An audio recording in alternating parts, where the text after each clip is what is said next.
For the past 4 seasons, Brett Butler was happy to hit leadoff and roam center field for the Los Angeles Dodgers. But when they couldn't agree on a contract extension, Brett split for New York. The bottom line for any player is just to want to be wanted. And boy, is he ever wanted in New York. It's been a while since the Mets have had a true leadoff man like Brett. He brings enthusiasm to the game. We'll talk about hitting to almost anyone who'll listen, and he can really run the bases. Today, Brett the Met visits his old stomping grounds next on 9.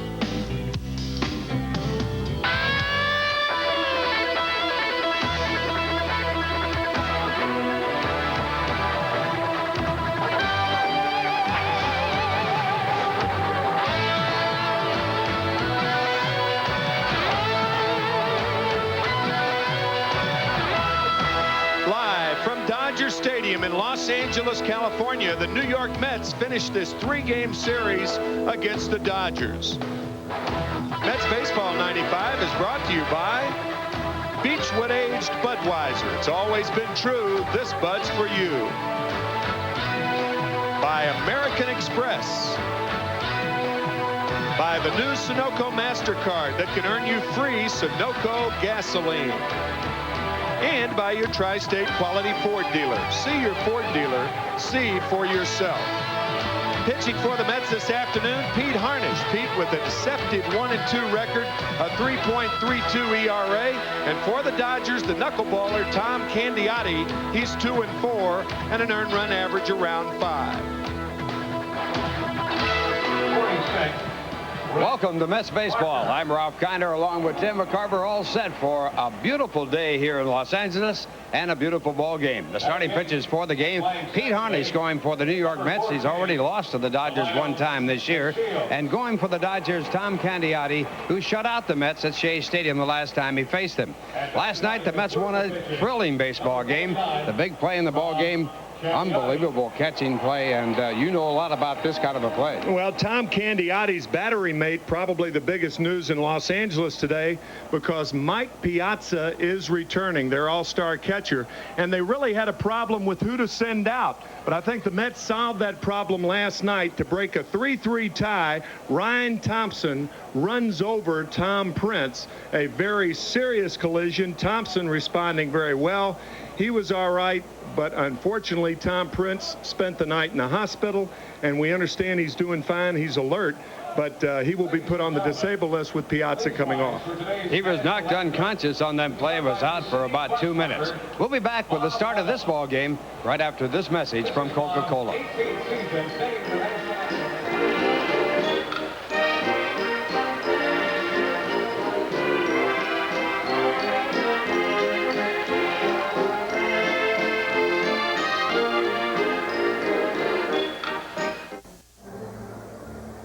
Well, it is a beautiful day here in Los Angeles. Usually in June, you have an overcast that stays just about all day long before the sun finally burns the fog off. But today, the sun is shining brightly. We're in the middle 70s. And on the mound for the Dodgers is Tom Candiotti, the knuckleballer with a record of 2-4. He shut out the Mets the last time he faced the Mets on May 25th, winning 3-0. His lifetime record, 112 wins, 114 losses. And this will be his 9th game start. And the Mets lineup is brought to you by your Tri-State Quality Ford dealer. Leading off for the Mets, we're taking you inside the dugout. This is the lineup card that Bobby Wine handed home plate umpire Larry Vanover. Brett Butler leads it off, followed by Edgardo Alfonso. First baseman Rico Bronya will hit third. Bobby Bonilla will bat in the cleanup slot, and has he ever been hot? Joe Orsulak batting .458 lifetime against Tom Candiotti will bat 5th. Jeff Kent, the second baseman, hitting 6th. Todd Hundley once again behind the plate. He'll bat 7th. Tim Bogard, the shortstop, hitting 8th. And Pete Harnisch on the mound batting 9th. So the Dodgers have taken the field. Each team has won a game in this 3-game series. This is the rubber game. And the Dodgers coming in with a record going of 16-20. The defense for the Dodgers, out in left field, Rick Parker. In center field, Roberto Kelly. In right field, Raul Mondesi. Tim Wallach at third base. Chad Fonville will be playing shortstop. Delano DeShields will be at second base. And Eric Karros will be the first baseman. Mike Piazza catching now for the first time here at Dodger Stadium this year. All of his games before he went on the DL were on the road. And the first pitch by Candiotti, the ubiquitous knuckleball, and it's in there for strike one. Brett Butler leading off for the Mets, hitting .267. He's 1 for 9 in this series. He's had just 7 hits in his last 59 at-bats. And again, the knuckleball, and it's a ball call, so it's 1 ball and 1 strike. Kind of a tough assignment for Piazza's first game back and having to catch the knuckleball. I was thinking the same thing. Tough enough just to come back. And there's that knuckleball again. 1 ball and 2 strikes. Piazza, rounding first base down in San Diego, slipped and tore the ligaments in his left thumb. There is some argument as to whether it will be tougher to catch or hit. And it's hit hard to shortstop. Fonville, the shortstop, picked up from Montreal, makes the play, and Butler is out. So Butler still having trouble picking up base hits, grounds out. We'd like to apologize. We are having some difficulty with our graphics, and we will not be able to give you as many graphics as we normally would, but we'll keep filling you in anyway. That'll bring up Edgardo Alfonso, 2 for 8 in the series, hitting .224 for the year, 1 home run, 8 runs batted in. That home run, an inside the park home run, and the first pitch, a fastball for strike 1. Candiotti, lifetime against the Mets, 3 wins and 2 losses. Last year he was 0-1 against the Mets. This year he is 1-0. And the knuckleball hit again to Fonville, and Chad over to first base to Eric Karros, and 2 men are out. While it is more difficult to catch the knuckleball, any catcher will tell you that. I think Piazza, a case could be made that it's a better day for him to come back because Candiotti doesn't throw as hard as most of the Dodger pitchers. So even though the knuckleball is a tough pitch to handle, I think the curve balls and things like that might take some of the stress off that left thumb of Piazza. Now the batter for the Mets, Rico Brogna. And Brogna hits it to the third baseman, Tim Wallach, and he lobs it to first base. And a quick 1/2 inning as the Mets go in order. The score after 1/2 inning, it's the Mets nothing, the Dodgers coming up. And here's a word from Budweiser.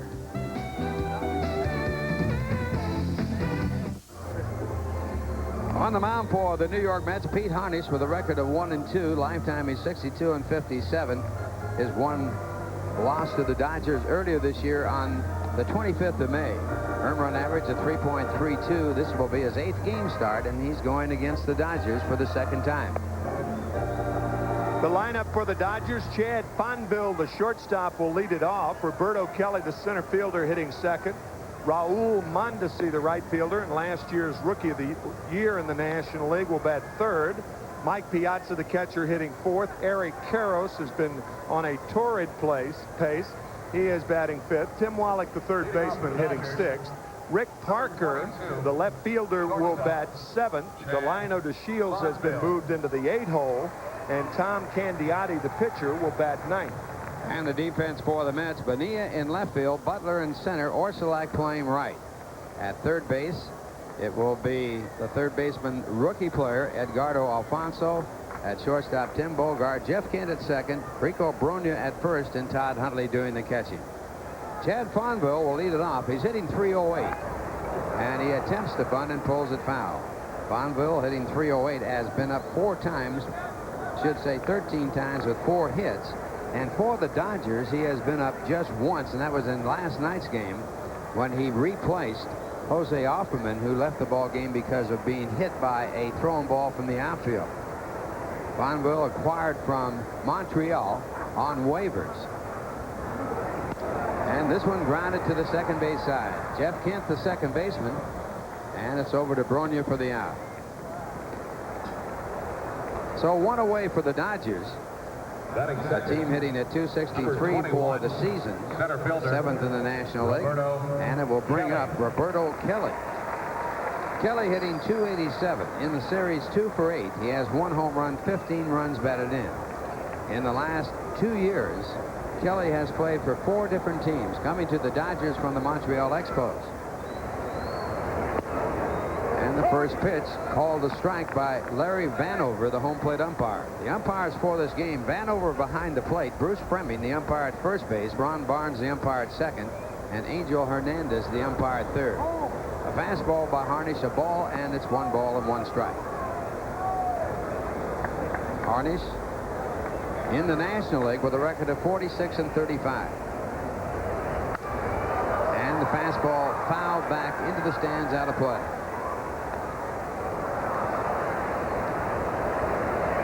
Kelly started his career with the Yankees and then went to Atlanta, then to Cincinnati, then to Montreal, and now with the Dodgers.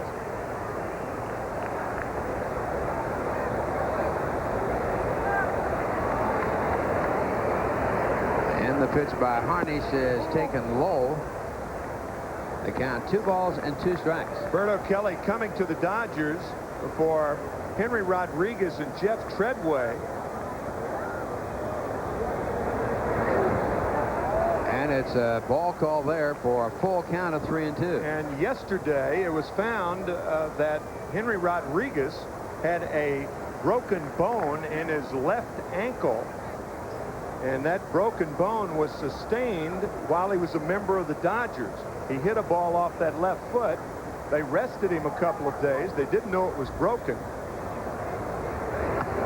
And a check swing foul ball on the pitch that was out of the strike zone, so the count stays at 3-2. So actually, Ralph, Montreal received damaged goods, and neither side knew of the damage, including the participant, Henry Rodriguez. And the Montreal Expos have some recourse, but they say they're not going to take it. They're satisfied as it stands. A swing and a miss, and strike 3. So Kelly struck out. Speaking of injuries, a terrible injury to Matt Williams, a broken foot. And Matt leading the National League in just about every offensive department, out of action for at least 6 weeks. And also Dean Palmer going down for the Texas Rangers, and he was having a great year at .333 with 9 home runs. His left elbow on extending a swing, they said today around the ballpark, they said that left elbow just exploded, and he will be out for the remainder of the season. So a big blow to Texas. And the batter now is Raul Mondesi, and he takes the first pitch for strike 1. Mondesi, a tough series. 0 for 7 in the series. He's had just 1 hit in his last 19 at-bats, and his average dropping down to .278. He does have 9 home runs and 25 runs batted in. And the off-speed pitch for a ball, 1 ball and 1 strike. Of course, the big news yesterday: when is a perfect game not a no-hitter? When your team doesn't score. Pedro Martinez with a perfect game against the San Diego Padres through 9 innings, and he did not get credit for a no-hitter. Swing and a miss, and it's 1 ball and 2 strikes. He went into the 10th inning, and Bip Roberts doubled as he led off the 10th inning for the first hit of the ball game for the Padres. He left the ball game. Padres were retired, and Montreal won the game 1-0. But he does not get credit for the no-hitter in spite of pitching 9 innings of perfect baseball. So Montreal had scored a run in the top of the 10th, and Bip Roberts, as you said, had the double. And then when Mel Rojas replaced Pedro Martinez, he threw a wild pitch. Roberts was at third with nobody out, and Rojas still got out of it, even facing Tony Gwynn in the process. Boy, what are the odds against that? Martinez still got the victory. He is now 6-0, is Pedro Martinez, and he came from the Dodgers for Delino DeShields a couple of years ago. When that trade was made, everybody said, well, DeShields was the better man of the trade. It has not turned out that way. There's a drive down the left field line. It'll be extra bases, and it will be a foul ball if it does not stay fair. And it did not stay fair, so it's a long strike. There have been 12 pitchers that have pitched no-hitters for 9 innings and not getting credit for a no-hit, no-run game as the game went into extra innings. The most famous of those, Harvey Haddix, who pitched 12 perfect innings against the Milwaukee Braves and then lost the game in the 13th inning. And that is not recorded as a no-hit, no-run game.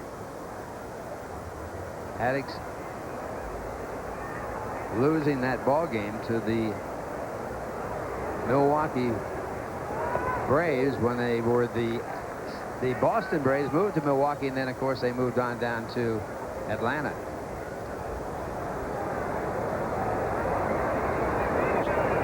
That was back in 1959 on May 26th. 2 balls, 2 strikes.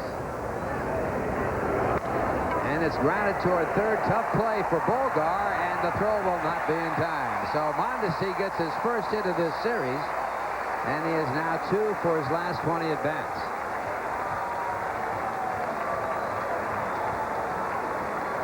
Batting fourth. Fine play by Tim Bogar. He did all he could. Alfonso can't reach it. Bogar did, but the throw too late, and now a big hand, and understandably so, for the Dodgers slugging catcher Mike Piazza. When he went down on the DL, he was hitting .537 with 4 home runs, 13 runs batted in. Had a 6-game hitting streak going. He was on the DL for 24 days and missed 22 games. And he is playing in his first home game of the year, as all of his other games were on the road. And the first pitch, ball 1. Watching him in batting practice, I was sitting with Tom Lasorda. And Lasorda was just awestruck by the distance and the way he hits balls out of this ballpark. An amazing story. Mike Piazza. The Dodgers, at the request of Tom Lasorda, who is a very close friend of Piazza's father, had 5 scouts look at him, and all 5 sent a report in that he was not a major league ball player. Dodgers finally did sign him. Lasorda arranged for him to go to college. The college coach wouldn't play him. He went to another college where he did play some. And then Lasorda got him signed up. And look what has happened to Mike Piazza. Unbelievable talent. And he drives it hard to center field. It'll be there, though. That Butler puts it away for the out. So Piazza, returning from the DL, lines hard to center, and the side retired in the catch. 1 hit, 1 left. The score at the end of 1. The Mets nothing, the Dodgers nothing, and here's a word from Cadillac.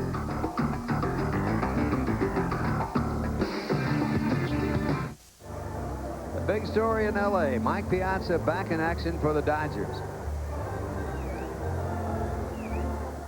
Talked about whether it would be tougher to catch than to hit. Keep in mind that it was his left thumb. These pictures taken, of course, before the game today. Tommy Lasorda to the left of your screen. Fred Clare, the general manager, in the middle, and Dave Wallace, the pitching coach.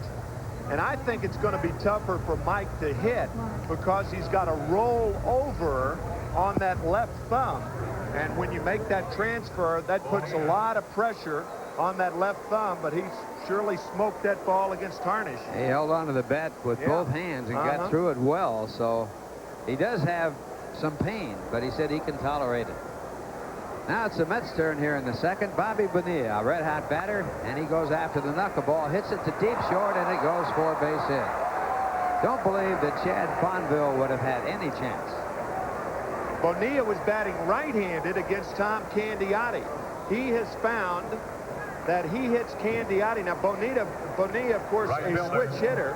And on the knuckleball, he dribbles it through on the left side for a base hit. It looked like Tim Wallach was in the way of Fonville. He blinded him a bit. Fonville lost the ball, and Bonilla has a hit, batting right-handed against the knuckleballer, Tom Candiotti. Bonilla, 6 hits now and 8 at-bats in this series, hitting .357 coming in. Second in the National League with 9 home runs, 25 runs batted in. Now Joe Orsulak, who is the Mets' designated knuckleball hitter. He handles knuckleballs really well, and I don't know how. There are 2 theories on hitting knuckleballs, and neither work. But Orsulak is a good knuckleball hitter, and that's unusual. Batting at .321 for the year, 1 for 2 in the series, a big base hit in last night's ball game. He's driven in 12. And he hits it to center field. Coming up on the ball is Roberto Kelly. It drops in front of him, and Orsulak continues to master the knuckleball. Bonilla down to second, holding there, and the Mets with runners at first and second base. the one thing that you have to do in order to hit the knuckleball well, of course, even if you do that, it doesn't mean success. But you've got to wait as long as you can. Waiting is one of the tenets of good hitting anyway, but with a knuckleballer, you almost have to feel like you're picking the ball out of the catcher's glove when you're hitting. And that's why, in my opinion, and in talking to Orsolak, Joe hits knuckleballers better than most guys. Now Jeff Kent, the batter, 1 for 8 in the series, hitting .234. Knuckleball, extremely hard to hit and more difficult to catch, and Piazza handles that one for ball 1. Of course, the old story about Bob Uecker, the catcher and the most talented funny man in baseball, said the easy thing about knuckleball catching, he says, you just let it roll until it stops and then you pick it up. The 1-0 pitch, and it's inside for ball 2. One of the things, Tim, about knuckleballs, and you say, why aren't there more of them? It's an extremely hard pitch to learn. In fact, most pitchers can't learn to throw a knuckleball. It's sort of a thing you either have or you haven't. Well, it's a misnomer to begin with. A knuckleball is thrown with the fingertips, not the knuckles. Should be called a fingertip ball, but I guess that's too bulky. And the 2-0 pitch swung on and missed. We had several knuckleballers on the Pittsburgh Pirates. And one I remember well, Roger Wolf, and he would spend, I'd say 15 or 20 minutes before pitching in a game, filing his fingernails to get them at the right length. And the fingernails biting into the ball as he put the fingertips on the ball to throw the knuckleball. You'll find that a lot of outfielders have great knuckleballs. When they warm up on the sidelines, they usually fool around and throw, and Luke Snyder had a good one. But pitchers, it's tough to learn. Actually, Gil Hodges had a better one. He did too, yeah. Snyder told me the story that he learned to hit the knuckleball by learning to catch it. And he used to catch Gil Hodges' knuckleball on the sidelines, and he realized that if it makes sense that you have to wait a long time to catch it, then it would make sense that you would have to wait a long time to hit it. He employed that, and it worked for him. Kind of snatch at it. Or you wait. You wait, you relax the move, arms, you relax the arms, relax the hands, and then you do. You have to pick it like cherries. So it's a 2-2 count. Rick Farrell, who's in the Hall of Fame of baseball, an old-time catcher, had 4 knuckleballers to catch at one time when he was the catcher for the Washington Senators. You got to make the Hall of Fame just for that. That was it right there. And that pitch inside for a ball, and the count goes to 3-2. Well, do you send the runners here? Nobody out. Dallas Green saying before the game, we talked to him, and he said, you know, when we're having a tough time scoring runs like this, you've got to employ things in your offense that you wouldn't ordinarily do. Hard to catch, hard to hit, and you can run on knuckleball pitchers. So let's see what Dallas Green does here. Runners at first and second. They don't go, and the ball hit hard to left field. They'll hang up, and coming in to make the play is Rick Parker. Throw back to second, Phenia back in time. So Kent drills it to left field, but it's turned into an out. I tell you, had the runners been running then, it would have been a double play, or at least a double play, because Rick Parker is an excellent outfielder, and he makes that catch on his knees and springs to his feet to throw a shot to second base. Watch this play by Parker. Not only the catch, but from the knees, he throws a strike to second, and Phenia back in time. So surely, had Phenia been running, no way he recovers in time to get back in time. And now Todd Huntley, the batter, and Todd takes the first pitch for a called strike. That time a fastball. Todd hitting .284, 1 for 6 in this series. He has 4 home runs, 2 of them Grand Slam home runs, 17 runs batted in. No score in the ball game. The Mets with runners at first and second with 1 man out, and that knuckleball a ball, and it's 1 ball and 1 strike.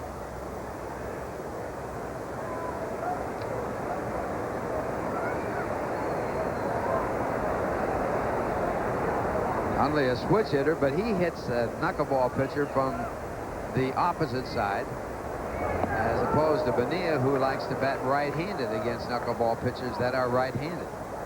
And there's ball 2. Candiotti describes himself as a pitcher that throws a knuckleball, not a knuckleball pitcher. As a matter of fact, he throws more curveballs in a game than any other pitch. And when he's behind, he throws the curve. So that, in my opinion, is what Hundley should look for. But he got the knuckler. And that knuckleball there, ball 3, and it's 3 balls and 1 strike. Candiotti fooled around with a knuckleball that was taught to him by his father. He used it occasionally in his 7-year minor league career. Then he worked with Phil Niekro, who was a great knuckleball pitcher, and started using it as his primary pitch in 1986, his strikeout pitch. And he goes to the breaking ball there and misses to load up the bases with a walk. So the Mets have the bases loaded against Candiotti, and Tim Bolgar will be the batter. Shortstop, number 23, Tim Bolgar. One thing about a knuckleball pitcher, they will drive a manager crazy. It seems like you're always living on the edge when a knuckleball pitcher is on the mound. Bolgar hitting 158, no home runs, 2 runs batted in. Playing shortstop for the Mets in place of Jose Vizcaíno. Dodgers set a double play depth with the bases loaded. It's early in the ball game, top of the second, 1 man out. And that one in there, a called strike as he goes to the curve. That's the pitch that when he's in trouble with his control, he likes to go to. That's the pitch that he has the best control with, even better than his fastball. Hoyt Wilhelm, a great knuckleball pitcher in the Hall of Fame, would go to a breaking ball when he needed to get the ball over. But primarily about 98% of his pitches were knuckleballs, and that puts the count at 1-1. But when he was behind 3-1, 2-0, he would throw a slider and not the fastball to get back into the pitch count. The 1-1 pitch to Bolgar, and it's fouled back into the stands.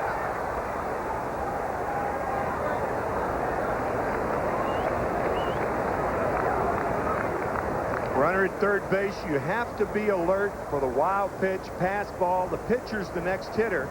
And on a pass ball or a wild pitch that doesn't go very far, in my opinion, Bonilla should take a chance and try to score with 1 out, 2 strikes on Bolgar, and the pitcher coming up next. Down to the bottom of the batting order, so you really have to be alert for that pass ball or wild pitch. Good play by Piazza there. 2 ball, 2 strike count. Candiotti with a losing record throughout his career, but not by far. 112 wins, 114 losses. With the Dodgers, he's 28-36. Last year with the Dodgers, 7-7. Knuckleball, and it's fouled back out of play. When Candiotti came to the National League from the American League, he was the first knuckleball pitcher in the National League since Phil Niekro, and Niekro left the National League back in 1987. 1986, Candiotti started using the knuckleball pitcher as his strikeout pitch, and was 16-12 with Cleveland. Again, the foul ball, so the count stays at 2 balls and 2 strikes.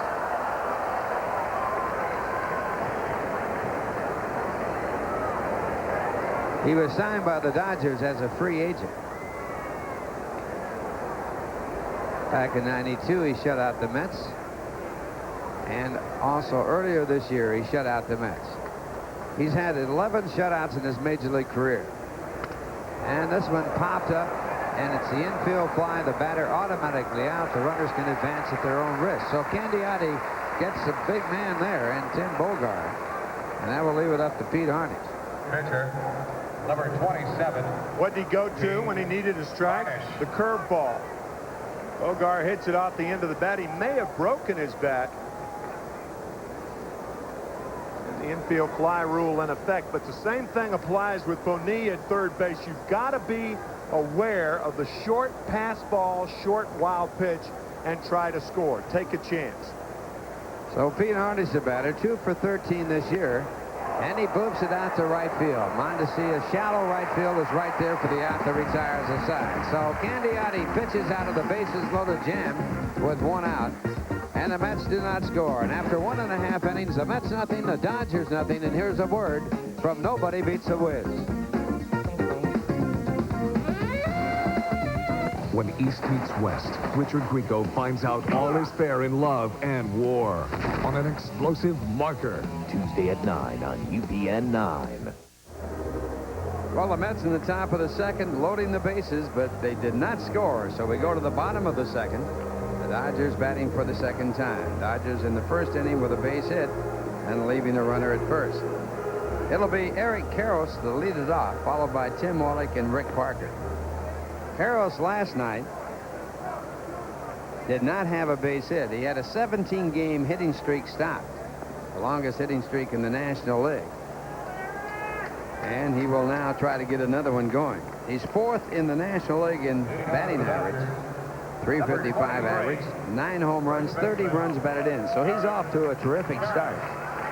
Ralph, you mentioned last inning about Matt Williams. Matt Williams, when he broke his foot yesterday, was leading the National League in 3 of the most important categories: batting average, home runs, and RBIs. And he will be lost for 6 weeks to the San Francisco Giants. Boy, that is a devastating blow. Giants' hopes going down and the Dodgers' hopes going up. Dodgers starting 4 games back of the Giants with a record of 16-20, and Pete Harnisch gets a strike with a fastball. Comes back with a breaking ball, the count 1 ball and 1 strike. Karros tied for 3rd in hits. He has 50. And he fouls off the fastball in the count 1 ball and 2 strikes. In the National League West, the Giants leading the Rockies by a half game, the Dodgers by 4, and San Diego by 5.5. And that fastball foul back out of play.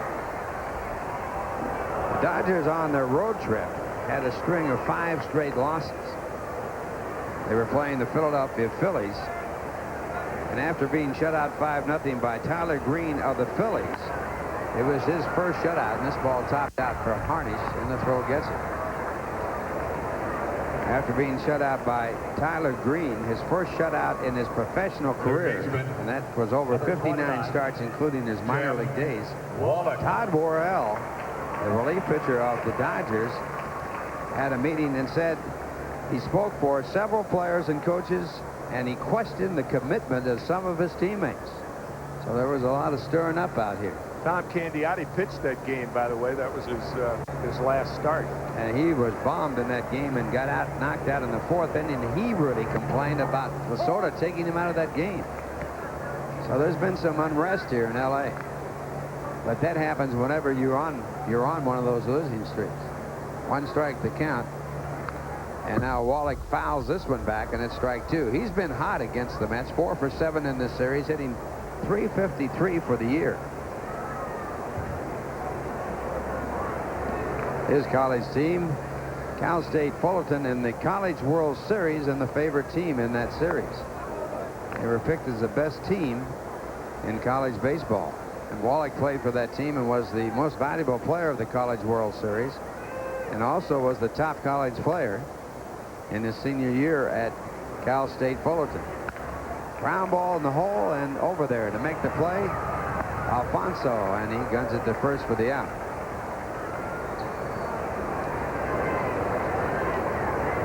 So 2 men away, and Rick Parker, the batter. Number 46. A lot of players, including everybody, I guess, would love to have his batting average. He's hitting .833. 5 for 6 so far this year. And in last night's ball game, he had a base hit as a pinch hitter. Parker playing for the Mets last year, and he fouls off this ball. So it's strike 1.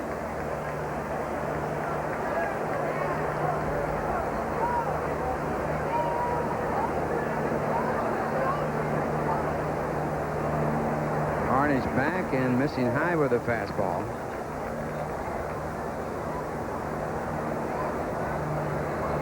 First start of the year for Rick Parker, the left fielder.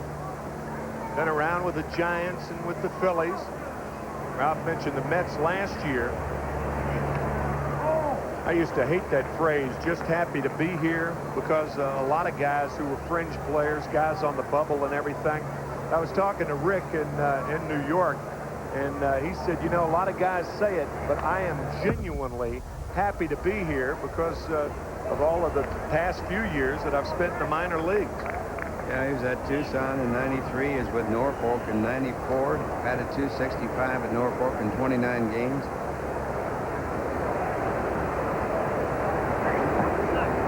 And the count now fills out to 3-2. He was a member of the University of Texas 1985 team that finished second in the College World Series.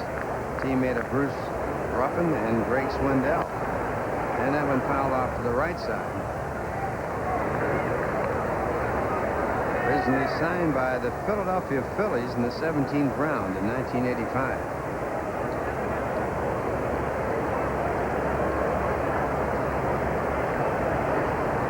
He's really been a journeyman ball player as the 3-2 pitch is in there for strike 3 call. Second strikeout for Harnisch, a 1-2-3 inning to score. At the end of 2, the Mets nothing, the Dodgers nothing. Now here's a word from U.S. Air.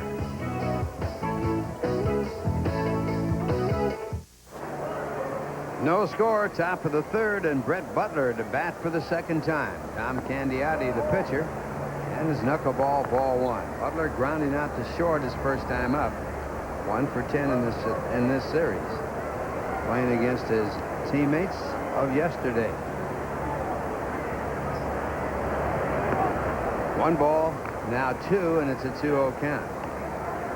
Butler with 7 hits in his last 60 at-bats, now down to a 265 average. Last year, batting .314 for the Dodgers, a career high. And that's ball 3, 3 balls and no strikes. Fred has never been in this big a funk in his major league career. That's how bad he's going.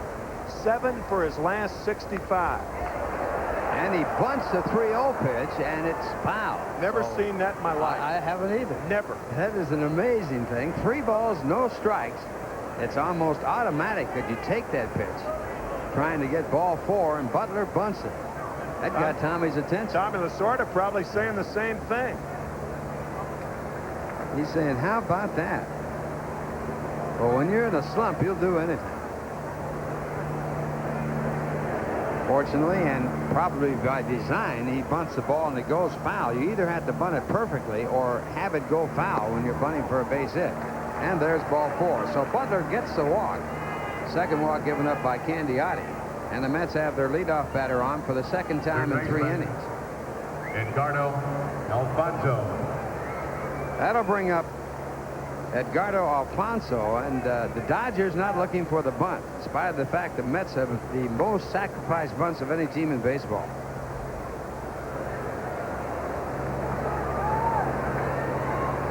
Mets with 39 sacrifice bunts. And there's the bunt attempt, and the pitch is called a strike. Make it a ball, as it appeared to me that the umpire behind home plate, Larry Vanover, made the strike sign, but it is a ball, so it's ball 1 and no strikes. Wallach's still not in looking for the sacrifice. He's back about 3 steps and back of the line from 2nd to 3rd. Wallach with a very bad arm. He has to lob the ball to first base. Now he moves up, and the throw to first base to drive Butler back. Butler with 2 stolen bases. Make that 3. It's a hard situation right here. Alfonso's looking down at Mike Cubbage to try to see what he wants him to do. And when you hit and run in this situation, a young hitter like Alfonso, I mean, he's 21 years old. He doesn't make enough contact on a knuckleball to put the hit and run on here. Very difficult situation. Also difficult to bunt a knuckleball. Runner going on the pitch. It was the hit and run, and the ball fouled away. That was a fastball and the right pitch for the hit and run play. One of the things you have to do when you put that hit and run on is try and figure out what the pitch might be, and if you can figure it out, it will help, giving the batter a much better percentage. So now a 1-1 count to Alfonso, who's hitting .224. He's 2 for 9 in the series. Curveball. And it's bunted to the third base side. Wallach will let it roll, and it rolls foul. So Alfonso back. The count goes to 1 ball and 2 strikes as Wallach wisely lets that ball go foul. And Butler back to first. Alfonso had the best pitch on which to hit and run, the fastball. He had the best pitch to bunt, the curveball, and finds himself in the hole, a ball and 2 strikes. Now he'll get the knuckler. Now he's used up his chances right there. When you're hitting against a knuckleball pitcher, if you happen to get something besides the knuckleball, you got to take advantage of it.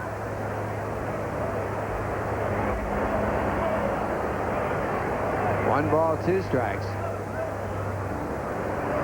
And the knuckleball in the dirt dug out by Piazza. 2-2. Some of the great knuckleball pitchers. Hoyt Wilhelm in the Hall of Fame. A guy named Dutch Leonard, who pitched in the 30s and 40s and 50s.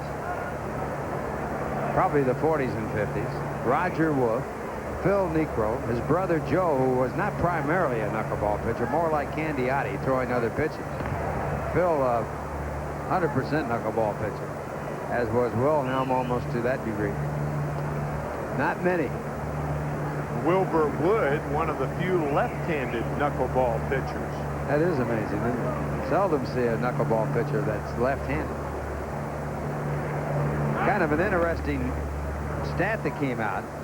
Tim Wakefield, who's back in the major leagues, a knuckleball pitcher, pitched in his 3rd day. Had 2 days rest between starts. A knuckleballer can pitch forever. Candiotti's done that once this year, as a matter of fact. There's no strain at all in the arm. The speed of the pitch is not fast at all. A ground ball to third. Butler moves to second on the throw to first. And the Mets again have a runner in scoring position as Alfonso grounds to third. So after all is said and done, the hit and run attempt on the 1-0 pitch, the curveball bunt that was foul, Alfonso does with the ground out to Wallach. He does equally as well as sacrificing. Difference is he's charged with the time at bat, but he does the job. It's the AB, and he brings up Bronya with a runner in scoring position. Rico grounded out to third on 1 pitch his first time up. And the knuckleball for ball 1.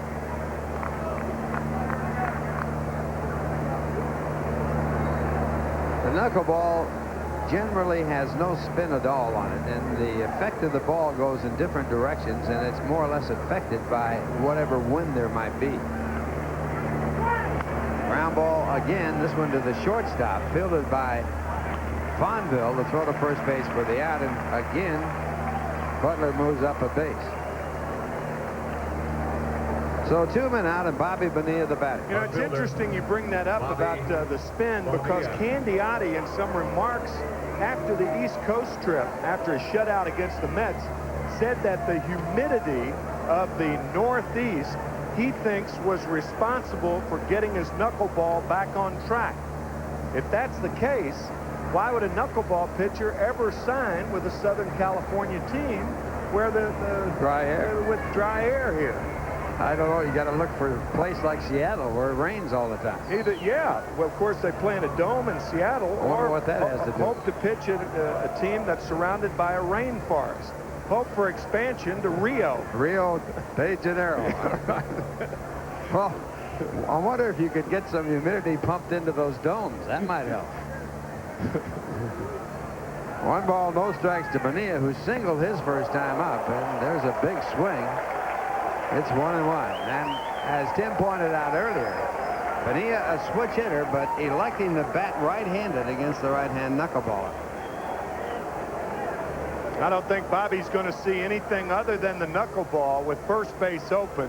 And the guy in the Mets lineup, especially now, hitting as well as he has, you do not want to beat you.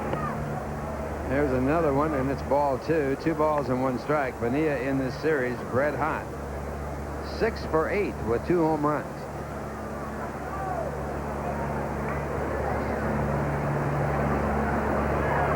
Butler, the runner at third base. 2 men away, no score, top of the 3rd inning. And Phenia pulls it foul.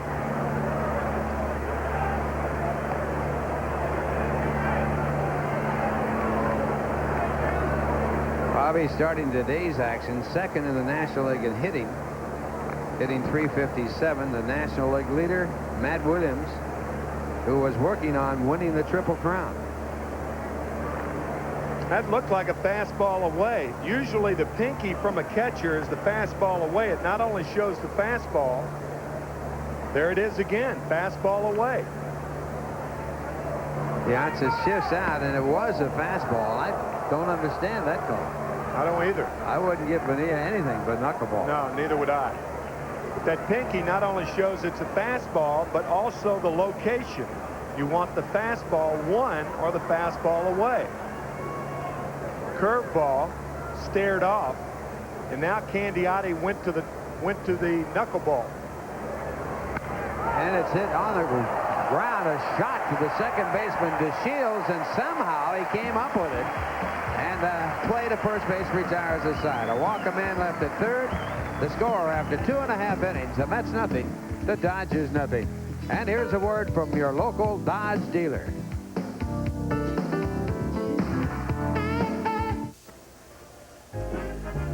Fans, join the Mets in remembering the history of New York National League Baseball on Chemical Bank Commemorative Pin Night. Everyone attending the 7:40 Mets-Phillies game on Tuesday, June 20th, will receive a pin celebrating the 40th anniversary of the Brooklyn Dodgers' 1955 World Championship. Johnny Padres winning the 7th game, 2-0 over the Yankees. For tickets, you can call the Mets at 718-507-TIXX during business hours. And you saw Jackie Robinson, Pee Wee Reese, and Duke Snyder right there. And kids, join us on Saturday, June 17th for Modell's Mega Mug Day. All fans aged 14 and under attending the 1:40 Mets Astro game will receive a giant Mets logo mug courtesy of Modell's Sporting Goods in Spalding. Also that day, the Colorado Silver Bullets will play former Mets in an 11:30 exhibition game. For tickets, call the Mets at 718-507-TIXX during business hours. And don't forget, a per-ticket surcharge does apply. Ralph, I was dead wrong on that last sequence of pitches. I said that Candiotti was going to throw a knuckleball, but he threw a fastball away to Phenia. And for you folks at home that are always wondering about why a pitcher wipes, what the catcher's signs are, well, what happened was Piazza went down with 2 fingers, curveball. Candiotti stared him off. He went to the knuckleball, and Candiotti didn't want to shake him off again, so he wiped once at his letters. What that means is that he added 1, and that means the fastball, because it went from 3 to 1. In other words, Candiotti has 3 pitches. 1's a fastball, 2's a curve, wiggles the knuckleball, and if they roll over, it goes from the knuckleball back to the fastball, and that's what Phenia hit hard to DeShields at second base. Did he hit it hard, and a great play by DeShields as he bats now after making that fine defensive play to save a run. DeShields 2 for 7 in this series, hitting .218 for the year. The count 1 ball and 1 strike. Lionel DeShields, and he was traded for Pedro Martinez. And Martinez yesterday having a perfect game against the San Diego Padres while pitching for Montreal through 9 innings. He was the winning pitcher as Montreal won it in the 10th, but he did not get credit for the no-hitter because he did not go to a complete game. A few years back, they took about 50 no-hitters out of the record book because they weren't games that were finished by the pitcher who pitched the no-hitter, and they weren't games that went 9 innings. A lot of no-hitters were in games shortened by rain to 5 innings, 6 innings, 7 innings, or what have you. So DeShields works out a walk, a unique walk given up by Pete Harnisch. That's only the 6th walk he's given up this year, and it puts the leadoff batter on base for the pitcher to bunt.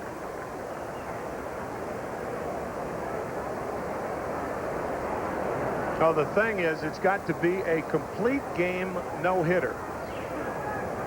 Last night was 9 innings of no-hit, perfect baseball, but it was not a complete game no-hitter.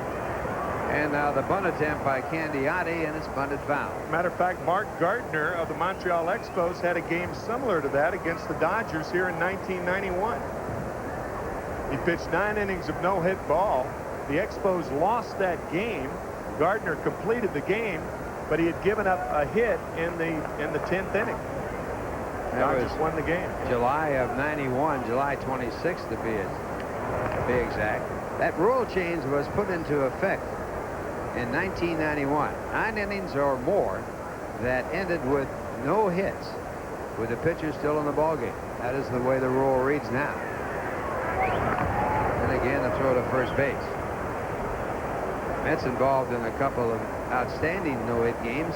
Jim Maloney had a no-hitter for 10 innings against the Mets, and the Mets won that game on a Johnny Lewis home run. That was back in 1965.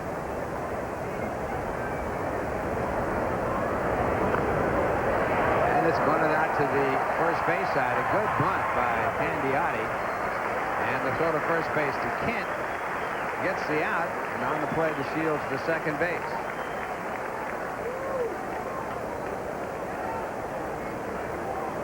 Shortstop, That description of bunting, well, you catch the ball with the bat, and that's what Candiotti did. You use the bat as a glove, catch the ball with the bat. Notice how soft the hands were when he bunted that ball. Perfect bunt by Candiotti, the first runner in scoring position for the Dodgers in the scoreless ball game, and a chance for Chad Fonville. Fonville rounded out to second his first time up. And he pulls the first pitch foul. Fonville 4 for 12 with Montreal.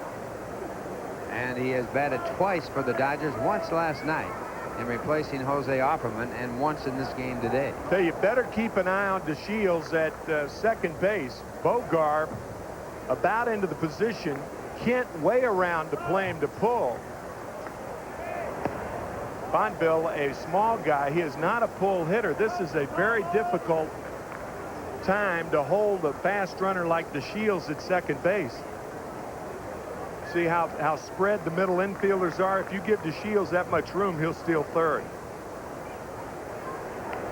And Fonville fouls it off to count 1 ball and 2 strikes.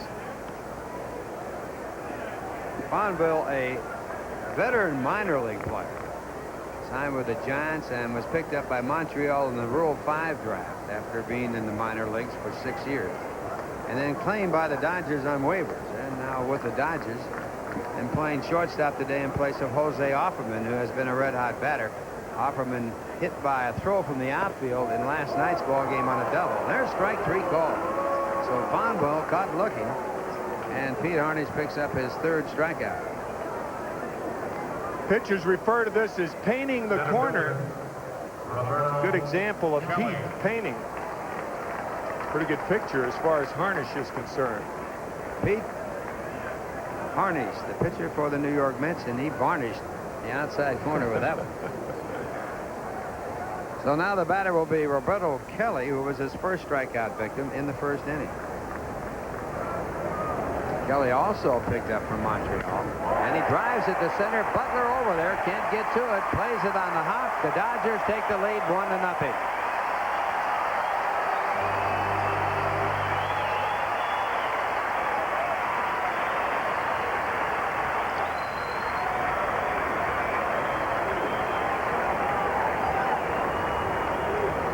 So Roberto Kelly with a run batted in, putting the Dodgers on top. Good piece of hitting by Kelly.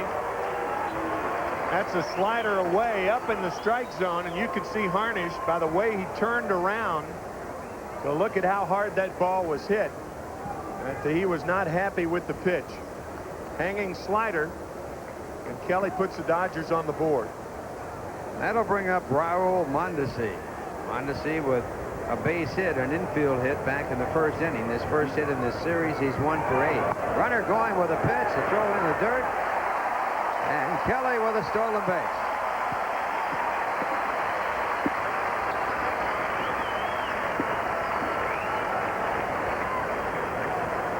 Kelly with a tremendous jump. Pete Harnisch, a power pitcher. You could see how long it took him to deliver the ball to the plate. Hundley had no chance to throw out Kelly. Stolen base number 7 on the year for Roberto. Well, the Dodgers again with a runner in scoring position. They count 1 ball, no strikes to Mondesi. And the fastball foul back out of play.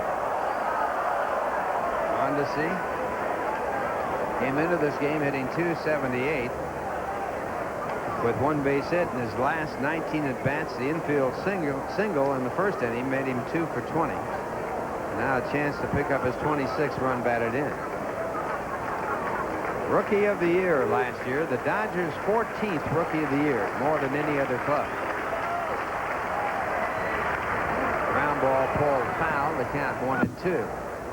Dodgers the first Rookie of the Year, Jackie Robinson.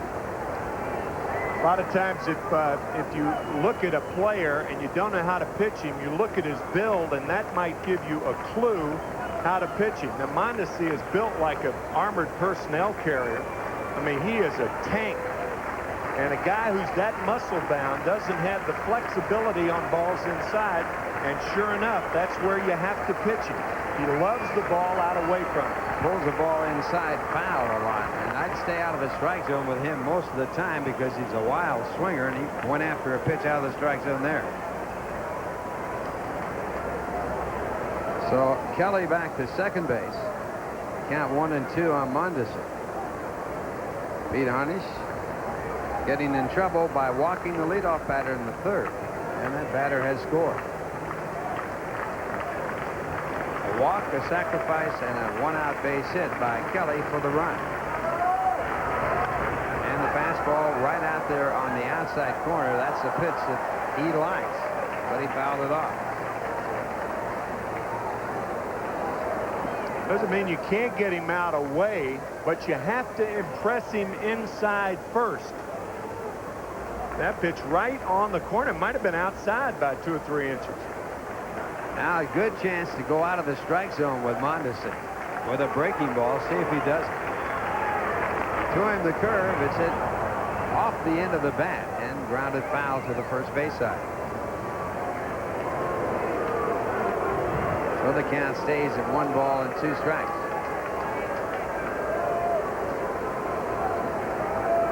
Harnisch has averaged 1.04 walks per 9 innings in his game starts.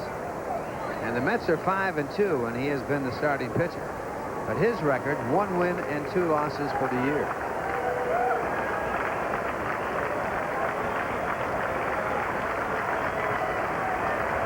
And it's in tight, a fastball there. Straightens him up a bit. 2 balls, 2 strikes. Again, setting him up for a pitch low and away. It's a good breaking pitch. Ball. Yeah, that was a real good pitch by Harnisch and Hundley right there.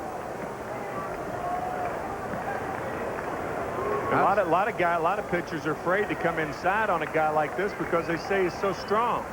And most strong hitters like the ball away. They like to extend the arms. And now the curveball, and it is just out of the strike zone, and the count goes to 3-2. So a good sequence of pitching by Harnisch against a very tough hitter.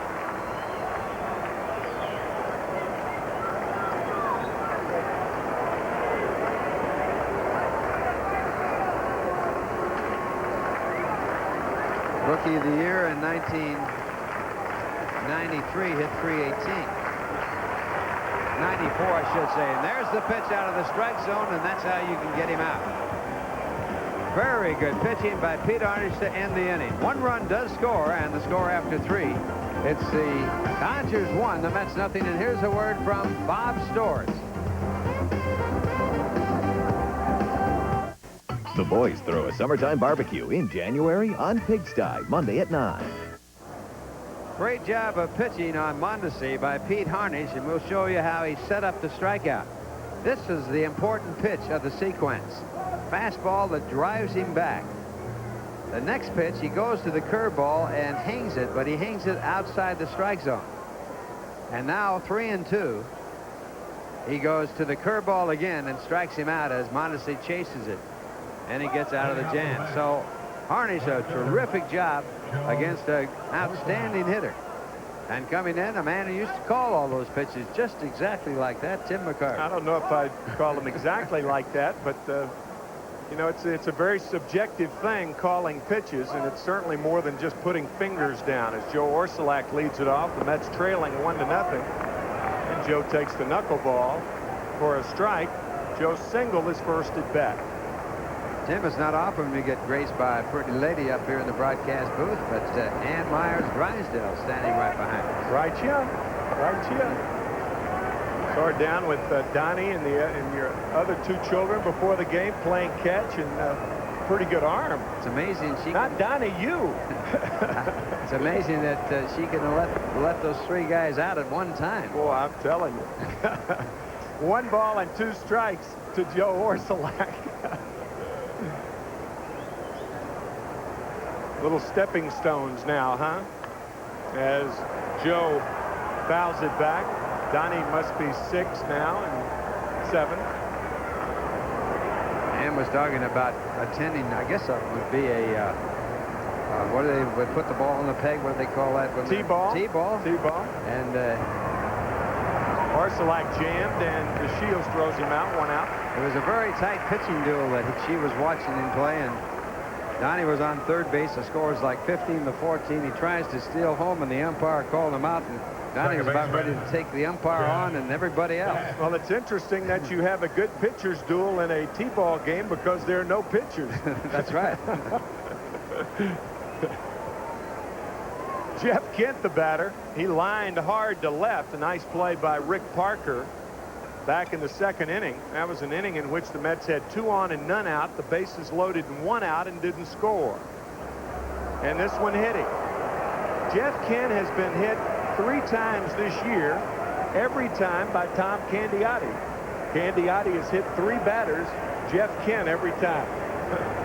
Might be something to that, although if you're going to get hit by a knuckleball. That's right. Jeff Kent hit 10 times last year. Candiotti now with 3 hit batsmen, and all have been Jeff Kent. So the Mets with 1 on and 1 out, and Todd Hundley, the batter. Todd walked his first at bat.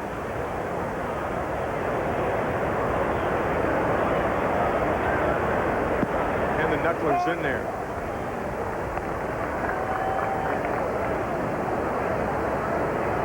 That's the 5th time that Kent has been hit, but all 3 times that Candiotti has hit a batter, it's been Jeff Kent. He hit him 2 times in his start at Shea Stadium, shutout. 0-1 to Todd Hundley. 1-0 Dodgers here in the 4th. Knuckleball outside, 1-1.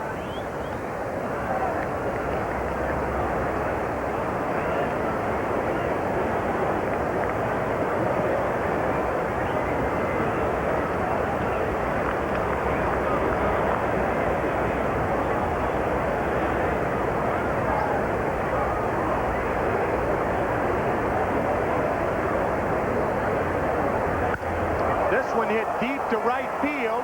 Back is Kelly near the track, near the wall, and makes the catch. 2 outs.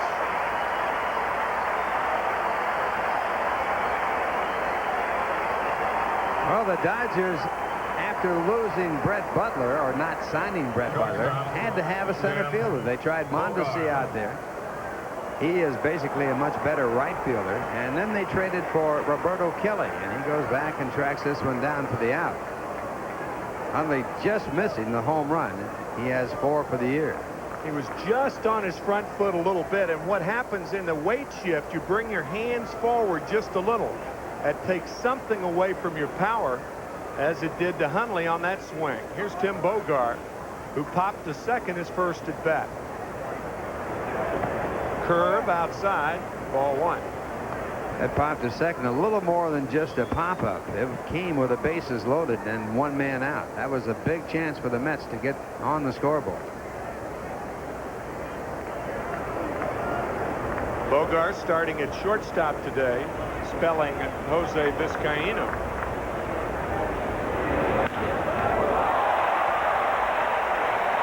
Nothing to it, huh, Tom? A line drive snared by Candiotti.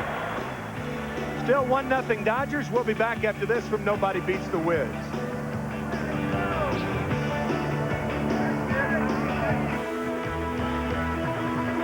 And the Mets have loved what Pete Harnisch does for them this year, even though his record doesn't show it. He's 1-2. He's losing here 1-0. He has had a tough time having his offense score runs for him. And Mike Piazza, his first game in 22 days, lined to center his first at bat, and he pops it up. Jeff Kent drifting back to make the play. One out here in the fourth inning on one pitch.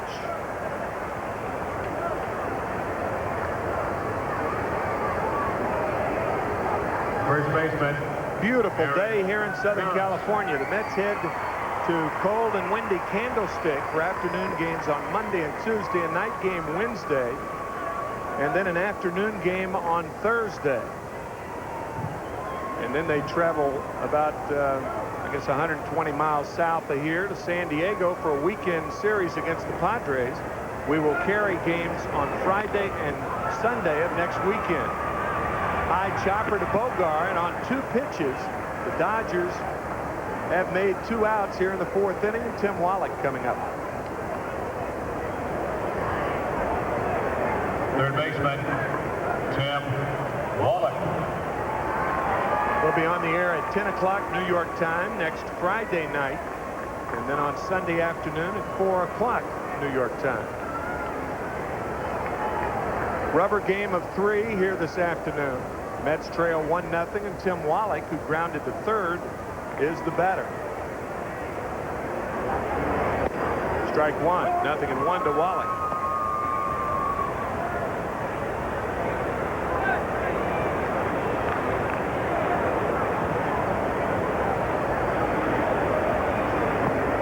Slider misses. We talked about Ann Myers, her late husband Don Drysdale. He died a couple of years ago, and it's you can't come to Dodger Stadium here without thinking about Winder. 3 adorable children, whose oldest of the 3 is 7. And Ann, what a gracious lady. 1 ball and 2 strikes to Tim Wallach. Don, for years, putting on a big golf tournament in the Palm Springs area, and also a couple of times here in L.A., and that's always been a great charity fundraiser. 2 balls, 2 strikes to Wallach. That tournament carried on by his daughter, Kelly Drysdale.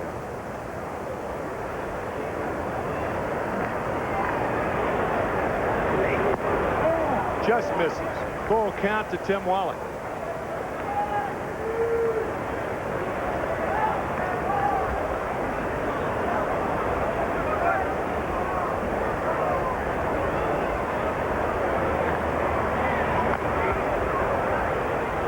You know, Tim, it's got to be great for a guy like Wallach, who spent the majority of his, well, almost all of his major league career in Montreal, coming from this area, and now back finishing out his career, which has been a great one with the Dodgers.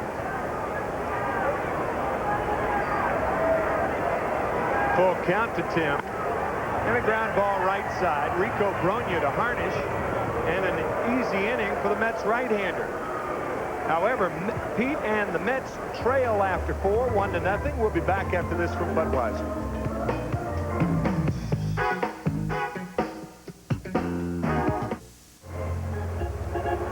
1-0 Dodgers here in the top of the 5th inning. Tom Candiotti besting Pete Harnisch so far. The Mets lost 2-1 on Friday night and came back to win 5-3 in last night's ball game. And a crowd of about, I'd say, 40,000 on hand here at Dodger Stadium as we look at the National League scoreboard. Houston winning.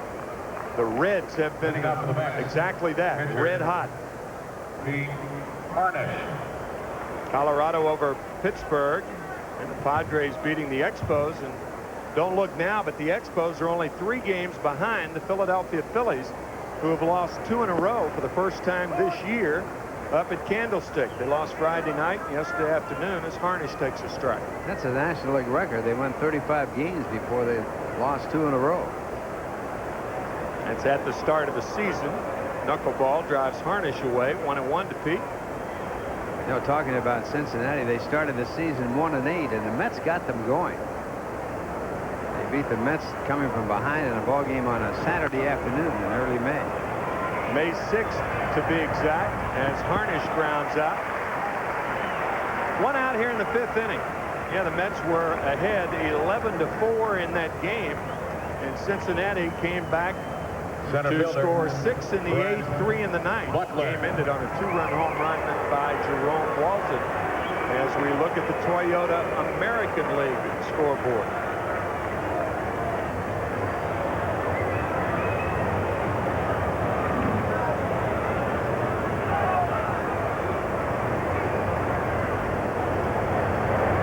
And Brett Butler, I beg your pardon, grounds one up the middle. Pete Harnisch retired, so Butler has the 3rd Met hit and his first of the game, and he's the 1-out base runner with Edgardo Alfonso coming up. That time, Brett Butler took advantage of the defensive alignment of the Dodgers. They play the shortstop in the hole, and the center of the diamond is wide open, and he went right through the middle to pick up his 2nd hit of this series. Alfonso is grounded to short and grounded to 3rd. He's 0 for 2.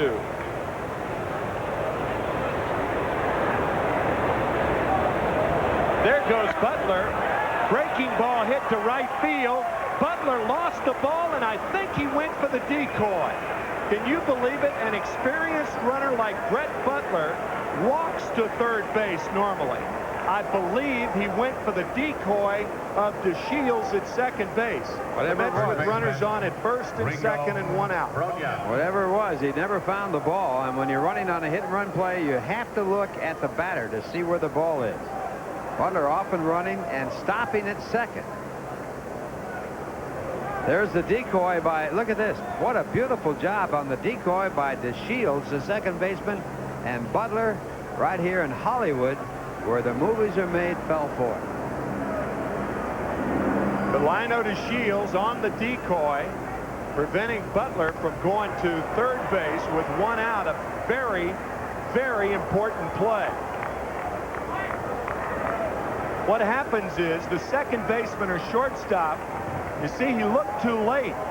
Now he can't find the ball. DeShields, meanwhile, is going through the motions as though the ground ball were hit to him. So that's why Butler, in some shape, form, or fashion, lost the play, and by the time he recovered, it was too late to go to 3rd. That was an Oscar performance. 1-1 to Rico Brogna. Well, I'll say it was.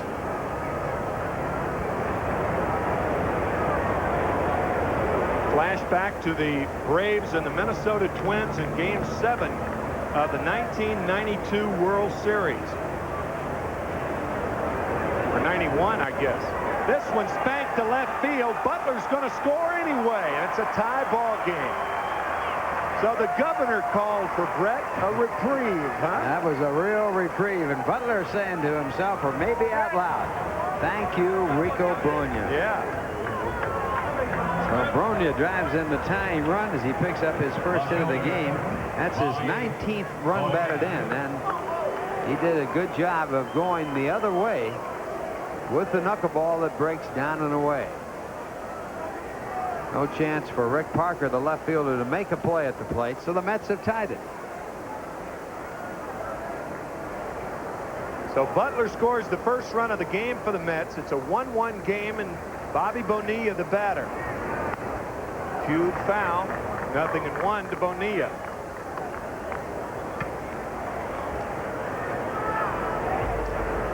In that game, the 91 series, Minnesota against Atlanta. Ball hit to left field with nobody out in the 8th inning. Lonnie Smith couldn't pick up the ball. Chuck Knobloch and Greg Gagne going through the motions of completing the double play. The Metrodome in Minnesota, very difficult to pick the ball up.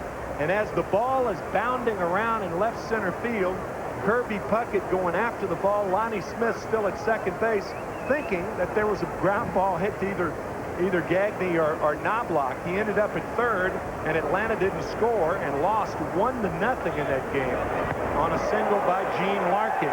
and Minnesota won the World Series. So that's how important that play could be. A case could be made that it kept Atlanta from winning their first World Championship ever. 1-2 now to Bonilla. The old saying, keep your eye on the ball. Know where it is at all times. Grounder to short, could be 2. DeShields bobbled the ball. And Brogna's called out because, and that's a good call. Ron Barnes, the second base umpire, saying that DeShields was in the act of throwing, and it certainly appeared that he was. He loses the double play, and that keeps the Mets' hopes alive. Let's look at it again. Ball hit sharply to the shortstop, Fonville. And Fonville gets it to the second baseman, DeShields. DeShields reaching in there and losing possession as he's trying to make the ball and make the throw. Make the ball stay in the throwing hand. No error, obviously, on the play as they get the out, but the Mets with runners at first and third and their hopes alive. Credit Rico Brogna with a hard straight-in slide to make DeShields think about things. Here's Joe Orsulak, who's 1 for 2. Knucklers outside, ball 1.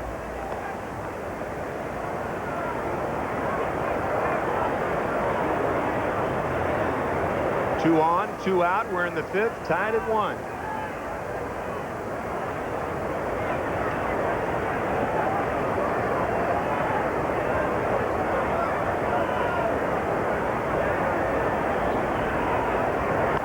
Knuckler foul. 1-1 to Orsulak.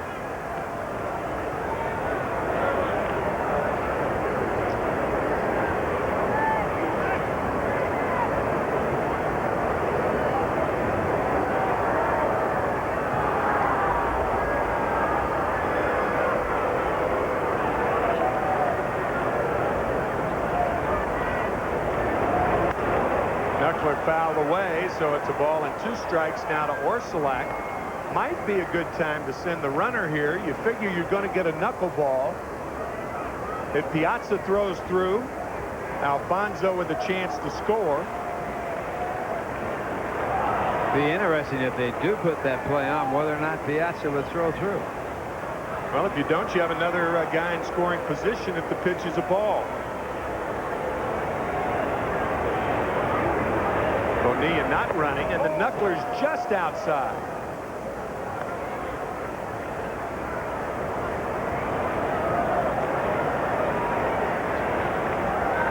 Mike Covage going through a set of signs. Bonilla checking with Frank Howard to see if anything's on. He's not running. Little humpback liner toward DeShields, and he makes the play, but the Mets tie it. 1-1 after 4.5. We'll be back after this from your Tri-State Toyota dealer. Experience a fate worse than death I saw Tom murder my husband. on the next Star Trek Voyager. Monday at 8 on UPN9. This copyrighted telecast is authorized under television rights granted by Sterling Doubleday Enterprises, LP, solely for the entertainment of our audience. Any publication, reproduction, or use of the pictures, descriptions, and accounts of this game without the express written consent of Sterling Doubleday Enterprises, LP, is prohibited. Any commercial or other use of the program, such as by charging admission for its showing, likewise prohibited. Back in for the play-by-play. Here's Ralph. All right, Tim, and Rick Parker will lead it off. Tie ball game at 1. Parker, batting for the second time, was struck out his first time up by Pete Harnisch. Mets have out-hit the Dodgers 5-2. And this ball hit hard to left field. Bonilla, late start, and back to make the play. What a catch by Bobby Bonilla. And he made it tough on himself, but then he came back and got it. The ball hit directly at the outfielder on a day like today. It's very bright, and it comes out of that those white shirts in the stands. And Bobby Bonilla with a nice play, recovering after a bad jump. So Bonilla turns the line drive into an out, and that'll bring up Delano DeShields. DeShields walked his first time up and has scored the run for the Dodgers. DeShields hitting .218. And in a town where you have nothing but actors and actresses and what have you, DeShields probably gets the Actor of the Day award, as he really fooled Brett Butler with a great bit of acting on a ball that wasn't there. And this ball popped up in foul territory. Alfonso over, and he is unable to get to it. Here is DeShields on a great job of acting. Brett Butler on at first, a hit and run, and Butler, even though he's trying to find the ball late, picks it up too late, went for the decoy by DeShields. Otherwise, Butler's on at first base. And look at DeShields completing the play as though he had fielded the grounder thrown to first. And I have just one question for you, Ralph. What is that? What is a whatever?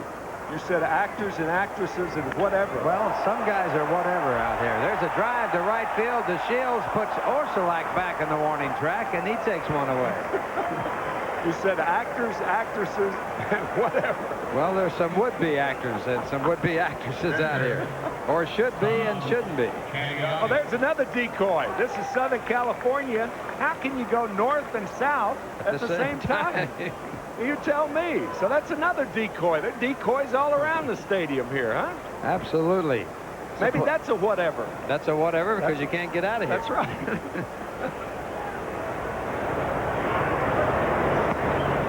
Now the batter is Tom Candiotti. Candiotti sacrificed to set up the run for the Dodgers back in the third when they took the lead. The Mets tying it with a run in the fifth.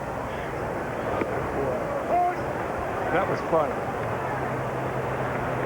Well, this is an area out here where you're not legally dead until you lose your tan. And there's a pitch for strike two. 1 ball and 2 strikes. I've never heard that line. That's wonderful. You're not legally dead until you lose your tan. That's right. Now the pitch for ball 2. 2 balls and 2 strikes. You know how to tell a widow in Hollywood? You tell a widow in Hollywood by her black tennis dress. 2 balls, 2 strikes to count. And it's ball 3. So a full count now to Tom Candiotti. Well, it's that kind of a day here in Los Angeles. A beautiful, sunshiny day. Just the way they wrote it. This ball hit off to the right side foul, so the count stays at 3 balls and 2 strikes. Good crowd on hand. The Dodgers drawing well in this series with the New York Mets. First game, 31,002 paid. And then last night, an even larger crowd. 33,364, and here today I'm sure Tim was pretty close, around 40,000. Dodgers, one of the great franchises, moving out here in 1958, their first season after leaving Evansville and Brooklyn. And Candiotti walks, the second walk issued by Harnisch, only the 7th walk he has issued all year, and one of those intentional. Chad Vaudeville. That'll bring up the shortstop, Chad Fonville. Chad 0 for 2 with a strikeout. He's had 4 hits in 15 at-bats. And he's had only 3 at-bats with the Dodgers after coming here, picked up on waivers out of the Montreal organization. And he goes after the fastball, fouls it back out of play.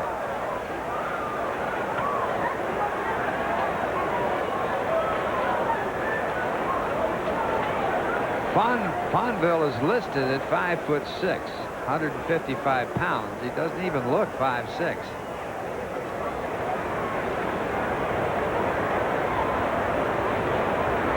For his professional year, 1992, a rookie league player, hit 273. And the count now, strike 2. 1994, he played in A ball at San Jose, hit 307. Had 2 minor league home runs, and he takes strike 3 calls. So Fonville strikes out to end the inning. A walk, a man left to score at the end of 5. It's the Dodgers 1, the Mets 1, and here's a word from 7-Eleven.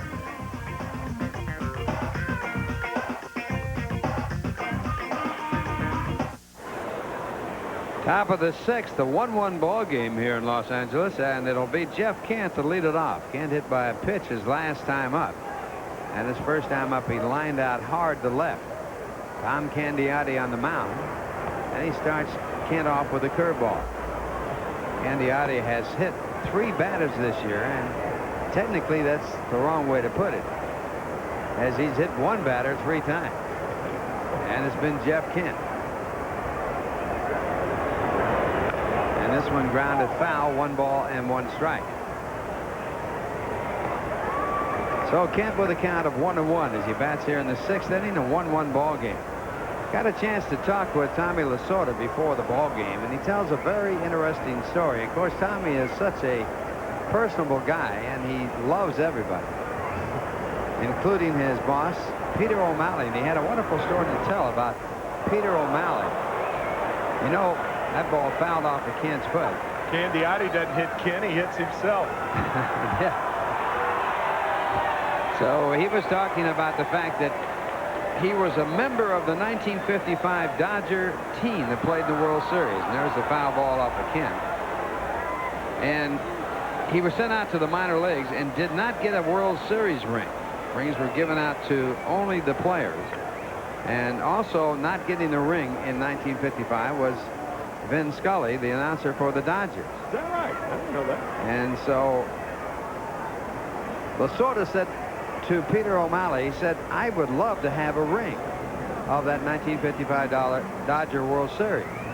And so Peter says, I'll look into it. So he looked into it, and the company that made the ring in 1955 had gone out of business. And they could not find the mold, and so their strike 3 call. Peter O'Malley said to Tom Lasorda, I'm sorry you can't get your ring because they don't have, the company isn't in business, and I don't have the mold, or no one has the mold. So Tom went on the road, came back, and his anniversary is April 14th, and his wife presented him with a World Series ring for the 1955 series. And he said, where'd you get that? She says, I went to church on Sunday. I ran into a guy that worked for that company, and he had the mold. And he made up the ring with the Dodgers' permission. You have to have the permission. And so he now has that 1955 ring. What about Vinny? Vinny got one too. And Peter O'Malley paid for both of the rings, and they both have that 1955 World Series ring. And the other night, Vin Scully was showing the ring to all the people that were around. Oh, that's terrific. Beautiful ring. Great story. I asked, there's a ground ball hit by Unley down to the second baseline, and he is out. I asked Tommy, how did your wife Jo run into the guy in the church? And he says, I don't know. But somehow or other, she ran into this fellow, either by fate or what. And this guy said, I used to work for that company. She obviously told him the story. And both Ben and Tommy Lasorda had the ring, and I wouldn't, that might be the ring right there. The 1955 World Series ring. It's like Vinny's wearing that on his right ring finger. I'll tell you one thing, they threw away the mold when they made Lasorda. Didn't they, though? Tommy, of course, played. He did pitch for the Dodgers in '55 in the early part of that year. He never won a game in the major leagues. Was a great minor league pitcher. And he tells a story about he was playing for the Los Angeles Angels, then in the Pacific Coast League. And they came to San Diego, and I was the general manager. And he had a sore tooth. And I recommended the dentist to him. He said the tooth abscess after he saw the dentist I recommended. He never pitched again. That out retires the side, and the score 1-1. And here's a word from your Tri-State Toyota dealer. Every Sunday home game. 1-1 ball game, bottom of the 6th inning. The Dodgers coming up. And here's our new Dodge quiz for today. Which of the 50 states has hosted the most major league games during the 1900s? 50 states. Well, sure isn't Hawaii. Not California either, even though there are 5 teams here in California. San Diego, Los Angeles, the Angels, Oakland, and San Francisco.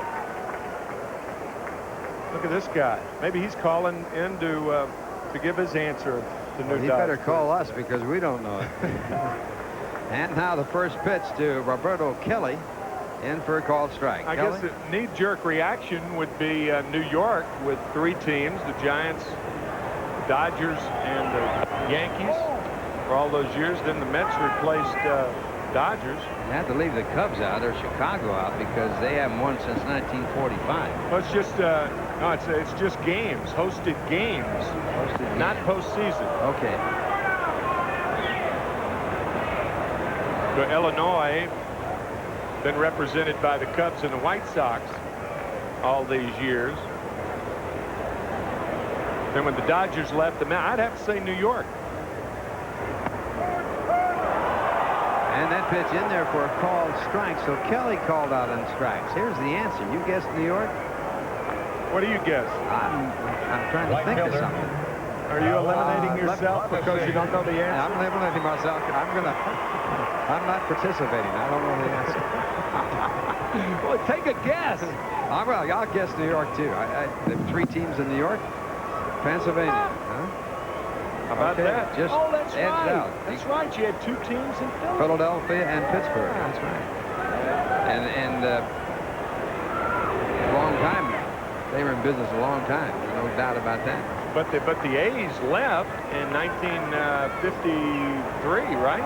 Went to Baltimore? No, that was the Browns. That's right. Browns went to Baltimore. Yeah, but the A's left. They went to Kansas City. Soon after that to Kansas City. Yeah. 56 or 7, I guess. You had the Phillies and A's in Philadelphia, and you had the Pirates in Philadelphia.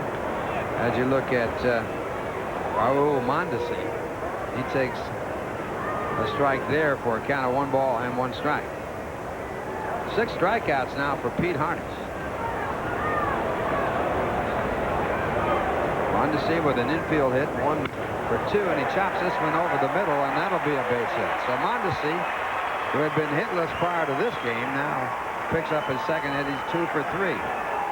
Hitless in this series, going 0 for 7 in the first 2 games. So a runner at first base with 1 away, and Mike Piazza drawing the applause as he comes up for the 3rd time. He's 0 for 2. Back in action after being on the DL for over 3 weeks. Brought a 6-game hitting streak into this game. And came in hitting .537. Total of 22 hits and 41 at-bats before his injury. There is nobody in baseball any stronger than Mike Piazza. Forget the pound-for-pound stuff. Just talk about strength. Awesome strength. Joe Malfitano giving the signs, and this ball hit deep to right. It's going, and it is gone. Goodbye. Back in action, and the fans love it. Mike Piazza.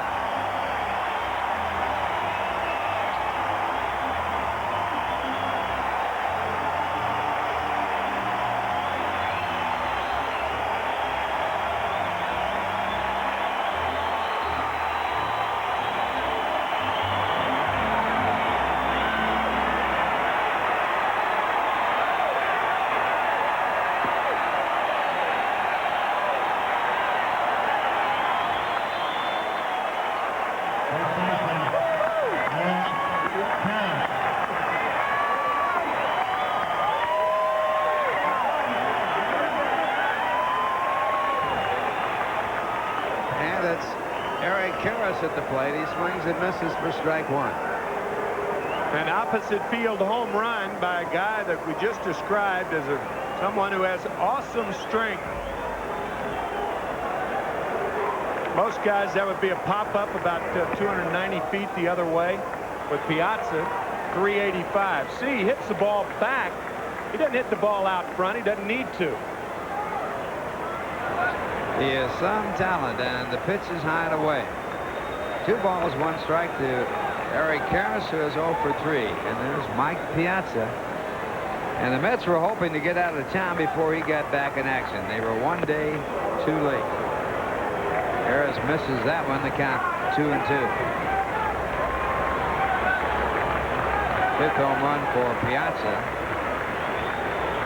And his hitting streak now 7 consecutive games. And Karras fouls it back. Karras and Piazza roomed together. They lived down in Manhattan Beach which is quite an area to be if you're a bachelor. And the only thing about Karras, he says that Piazza steals his clothes. This ball hit in the air to center, and Butler there. So 2 men out as the Dodgers lead it by a score of 3-1, and the 2-run home run by Piazza. And the batter will be Tim Wallach. Tim Wallach. You're going to let that just hang there? You're going to about my net beats? I'll bet he steals his clothes.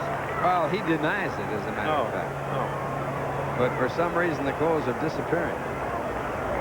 So Karras is trying to get Piazza to find his own place. But they are the best of friends. I would think they could afford it, either one of them. Either one, they can afford a whole wardrobe of clothes. Two terrific guys, and Mike Piazza and Eric Karras, and both of them very, very hard workers. Piazza making himself into a catcher and doing a great job of it. Tim Wallach, the batter, and he fouls off the fastball. That home run given up by Pete Harnisch, the fourth he has given up this year, and this one a damaging home run as it's given the Dodgers a 3-1 lead. Harnisch in the ball game has struck out 6 and allowed just 4 hits.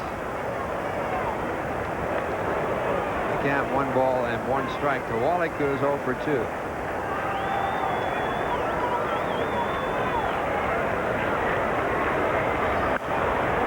And another one hit foul.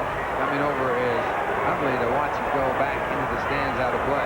You mentioned the 4 home runs that have been hit against Harnisch this year. Well, the last time he faced the Dodgers, it was Tom Prince who hit a home run. Look at this dude. Now I don't think that is, I don't think you'd call that guy high pockets. Is that a Serapi? That's a Sadrapi right there. I don't think I've ever seen that particular style. And the fastball up and away and hit down the right field line into foul territory. And it is a foul ball. Orsulak had a tough chance there as he goes into that corner. Well, in the last homestand, last Wednesday afternoon, as a matter of fact, Joe Orsulak banging into the fence in foul territory at Shea Stadium. And now he bangs into the fence here at Dodger Stadium. Joe bruising his left shoulder with that. It looked like he hits this one pretty hard with his right knee.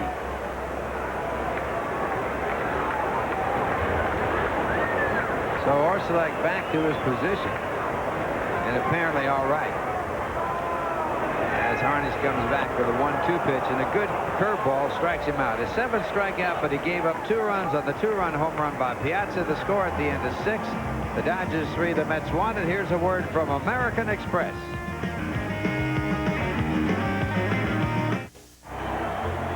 Well, Tim, you wanted to know what a whatever is? There's a whatever. Actors, actresses, and whatever. And that's a whatever. That guy's in the wrong league. He thought David Cohn was pitching today. Well, whatever. There's a break in the action. Now to be a great time to break for the great taste of Bud Light. It's a big hit with fans everywhere, including him, because it won't fill you up and never let you down. So make it a Bud Light. Whatever. And coming in for the play-by-play here in the top of the 7th, Tim McCarver. I'll tell you, that guy is a real break in the action as Ryan Thompson pinch hitting for Pete Harnisch fouls the knuckleball off of Tom Candiotti. Dodgers leading 3-1. The Mets have out hit Los Angeles 5-4. It has been an errorless game so far. Ryan Thompson, who scored the go-ahead run in the 7th inning of last night's game. We mentioned that horrible collision. Thompson running over Tom Prince. And we'll take one more look at it. A violent collision last night. Boy. Thompson, a running back in high school, 225 pounds. It was a clean hit. I mean, a catcher is just out to dry, hanging out to dry with that throw coming from right field. The knuckler's outside, 2-2. And Thompson, we were talking about it before the game, Ralph, it's almost like a wide receiver, fully extended, trying to catch a ball, a Jerry Rice, fully extended, trying to catch a ball above his head, and having one of those defensive backs pummeling. As Thompson gets a hit, and the pinch hitters roll to lead off the 7th inning. Chad Fonville, the shortstop, could have made the play, but it's doubtful he would have thrown Thompson out had he come up with it.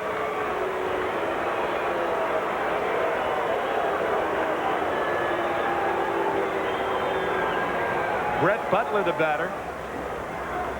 Butler 1 for 2 on the afternoon. He did score the only run of the game in the 5th inning. 3-1 Dodgers.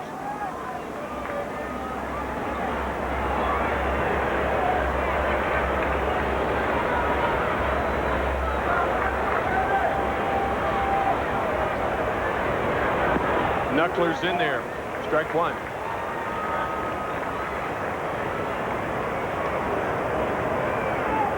Butler was the batter that hit that single to center field that Thompson scored on.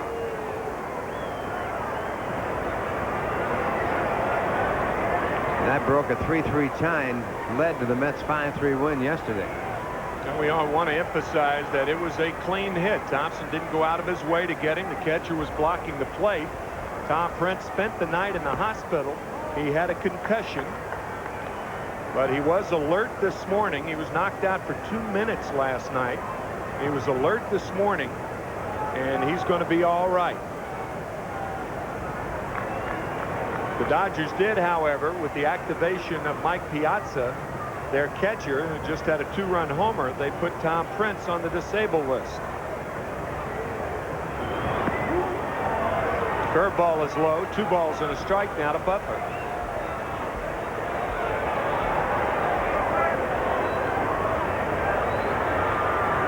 In a way, it was a strange happening in as much as they were planning to send Tom Prince to Albuquerque in the minor leagues when they put Piazza on the active list. But instead, they had put him on the DL.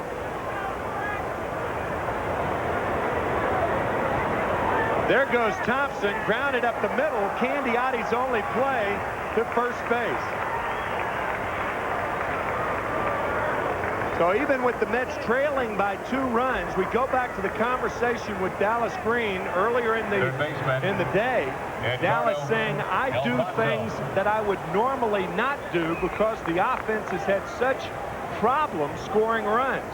And here you see the hit and run when the Mets are trailing by 2 runs. Normally you wouldn't see that. Thompson at second now with 1 out and Alfonso coming up. Without the hit and run play right there, that would have been a double play. And Alfonso fouls it back. But of course, if the runner weren't running, you don't know whether Butler's going to be swinging at the pitch or not. Well, that's true. But well, that's true. Of course, it was a strike. He did have a good pitch to hit. He hit it hard, but Candiotti made a good play. 0-1 to Alfonso.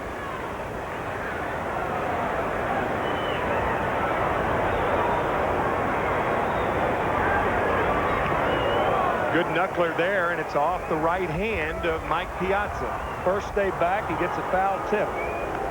0-2 to Alfonso.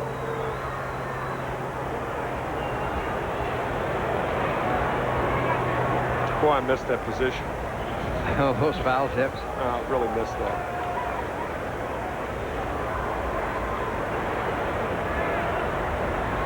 No balls and 2 strikes. 1 out, 1 on. 3-1 Los Angeles. Good knuckler there, but it's low. Ball 1. 1-2 to Edgardo. Omar Dahl is the left-hander. Felix Rodriguez, the right-hander, warming for the Dodgers.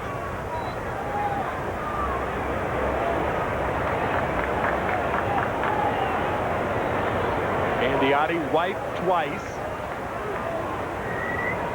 Grounded up the middle and off the leg of Candiotti. So Alfonso has an infield hit, and Candiotti, had he not put that right leg out there, and I think it was an inadvertent play on his part. ball could have been up the middle, and the Mets could have scored another run. Ball hit sharply back there, and he kind of kicks at it. Hits him on the shin. That's got to hurt. I said inadvertent. Inadvertent is right, but if there's a word called Burton, there used to be a pitcher named Freddie Fitzsimmons who used to kick at balls that were hit back through the middle. He was a knuckleball pitcher and pitched for the Giants back in the days of the Polo Grounds, and an outstanding pitcher. Now you have an interesting situation right here. Candiotti just hit by that hard ground ball from Alfonso. Dahl is warming up. Omar Dahl, the left-hander, is warming up in the bullpen. And we'll see if Dave Wallace, the pitching coach, makes the change anyway. Possibly using that as an excuse to get Candiotti out of there, but bringing in Dahl, more importantly, to pitch to Bronya. Candiotti will throw a few pitches, but even if he's healthy, they could bring in the left-hander, and now Dave Wallace wants to talk further to Candiotti. Nope, going to leave him in there. Dahl pitched in last night's ball game and had a tough go. He is used mainly to pitch against left-hand batters. And the Mets with a good one up there now. Rico Bronya. Rico 1 for 3. He's driven in the only run of the game for New York. It's 3-1 Dodgers here in the top of the 7th with 1 out and runners at the corners.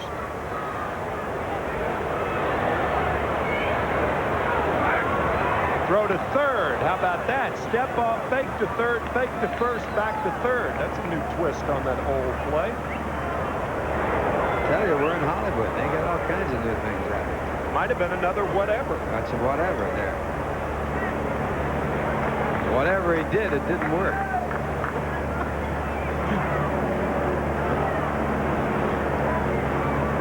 Bronya 1 for 3 on the day.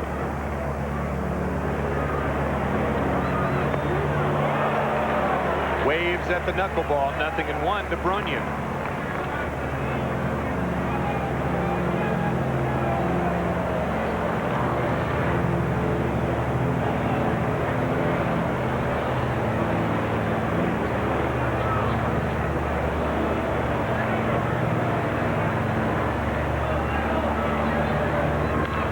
Tap toward first. Karros goes to first, and Thompson scores. It's a similar play that the Mets' Jeff Kinn had on Wednesday afternoon against the Padres.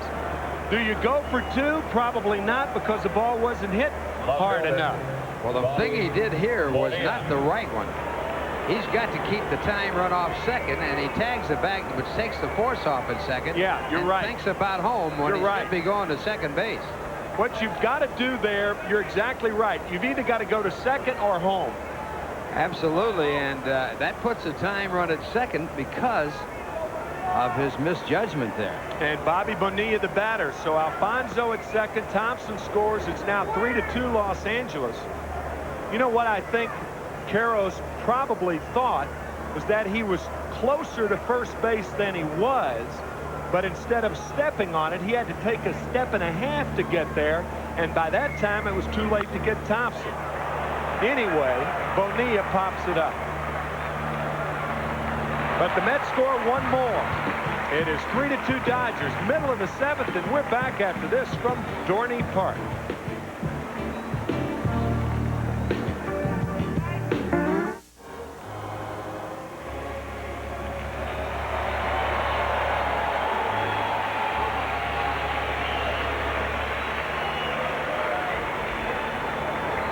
Doug Henry in relief of Pete Harnisch.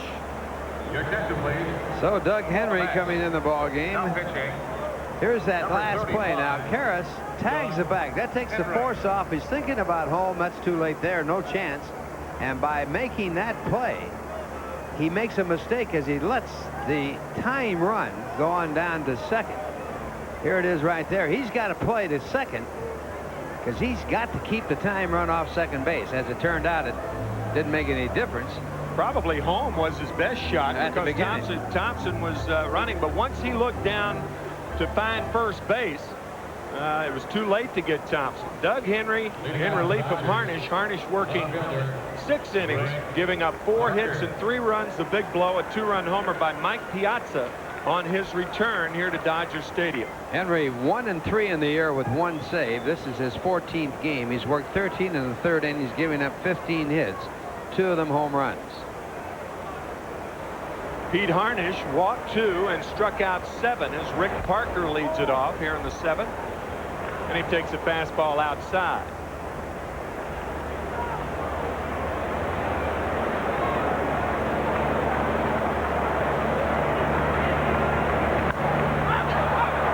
Popped up, foul territory. Hundley drifting over. Alfonso, and it's Alfonso who calls off Hundley. And Todd hit the deck. 1 out here in the 7th.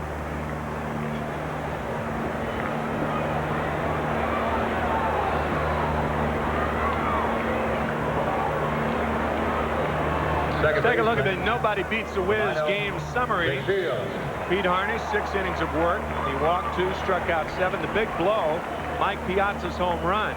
Rico Bronya has 2 RBIs. That fielder's choice gave him 1 in the 7th, single in the 6th. Mets have left 8 on in this game. Tom Candiotti all the way for the Dodgers. As we said, Mike Piazza's return, highlighting a 2-run homer hit by the Dodger catcher. 1 ball, no strikes to Delino to Shields with 1 out here in the 7th, and that's ball 2.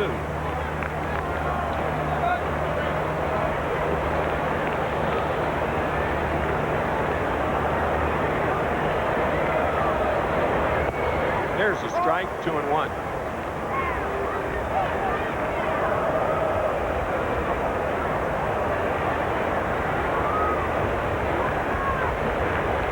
There's Dave Hansen. He'll be the hitter for Tom Candiotti as DeShields takes ball 3, 3-1.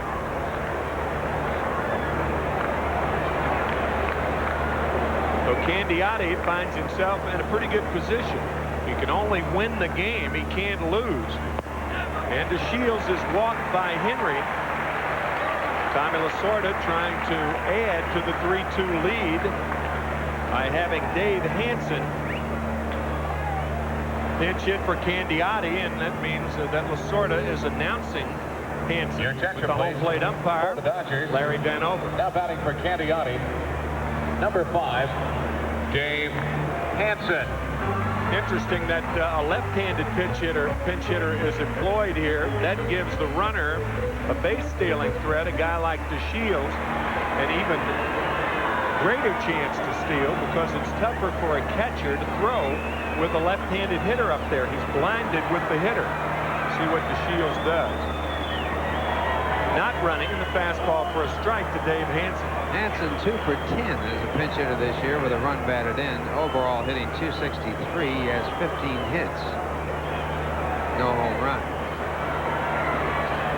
Hit his first major league home run against the Mets at Shea Stadium on July 20th, 1991.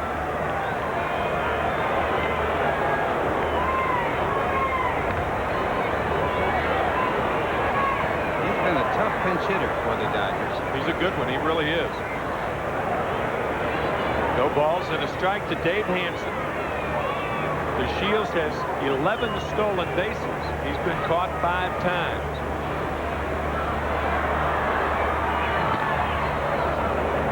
One thing that base stealing teachers teach runners is when you're leading off and you're going to run, don't put your hands on your knees. DeShields does it a lot. Wasted movement. You got to take your hands off before you can make a move. That's right.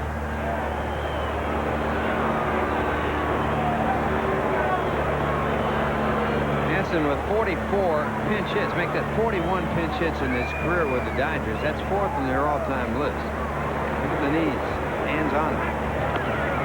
See, before you can move, you got to get the hands off the knees. You think of Ricky Henderson. You know, Ricky's always moving those fingers, could move the fingers if they were on the knees. That's right.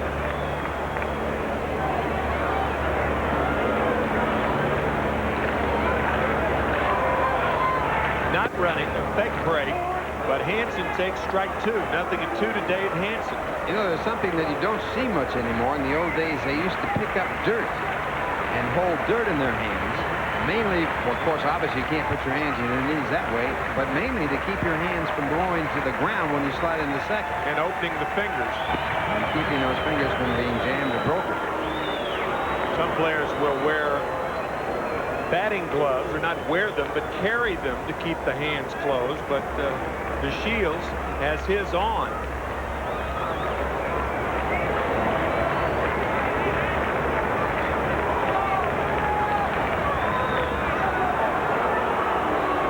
Henry has buried his moves. No balls, 2 strikes to Dave Hansen.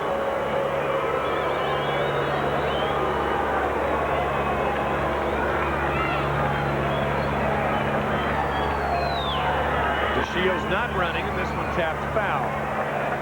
Fielded by Reggie Smith, who is the first base coach for the Dodgers. Down at third, Joey Amalfitano. 3-2 Los Angeles here in the 7th inning.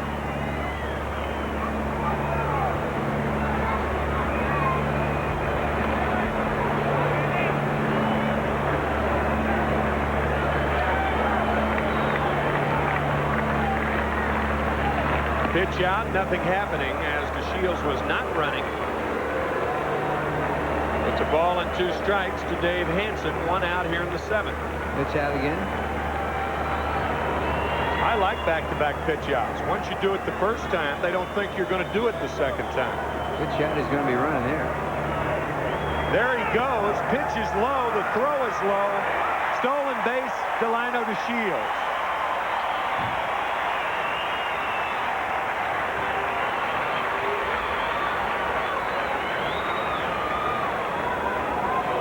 He likes to put his hands on his knees. I guess so. He must be tired. There you see him going with the stolen base attempt, and he makes it easily. So DeShields gets his 12th stolen base in 17th attempt. In 17 attempts. His good speed was an outstanding. Strike 3 called. 2 outs here in the 7th inning. Outstanding basketball player, and Hansen didn't like that call. Of course, nobody likes to be called out on strikes, even if it is a legitimate strike. Chad Bondville. Breaking ball, that's got to be a strike. Absolutely. So Hansen is called out on strikes. Chad Bondville, the shortstop, is the batter.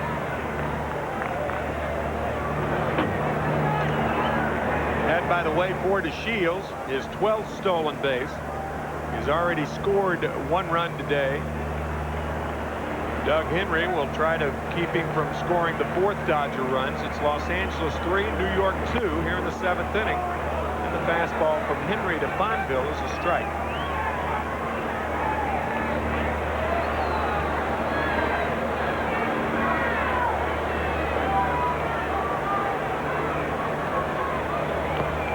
Good breaking ball, and Bondville with an anemic swing at that slider. 0-2 to Chad Bondville.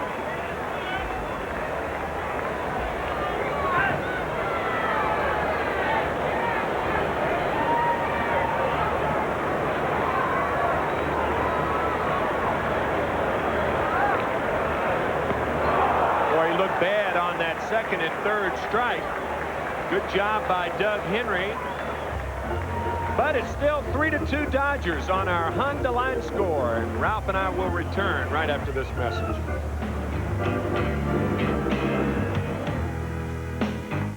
Harper is 1 step ahead of a deadly hitman on Point Man, Wednesday at 8. Well, fans, be sure to add the New York Mets 1995 official yearbook to your collection. It's a must-have for Mets fans. It has full-colored action photos, a story on player development, a team picture, and more. Pick up one the next time you're at Shea, or send a $9 check or money order payable to the New York Mets to Mets Yearbook, Shea Stadium, Flushing, New York 11368. New York residents, and add state sales tax, and please allow 4 to 6 weeks for delivery. Also, folks, come on out to Shea early on Saturday, June 17th, to see the Colorado Silver Bullets play a squad of former Mets, including Tommy Agee, Ed Kranepool, Art Shamsky, Felix Millan, and the glider Ed Charles. Don't miss the professional women's baseball team in this special exhibition game beginning at 11:30. That is Saturday, June 17th.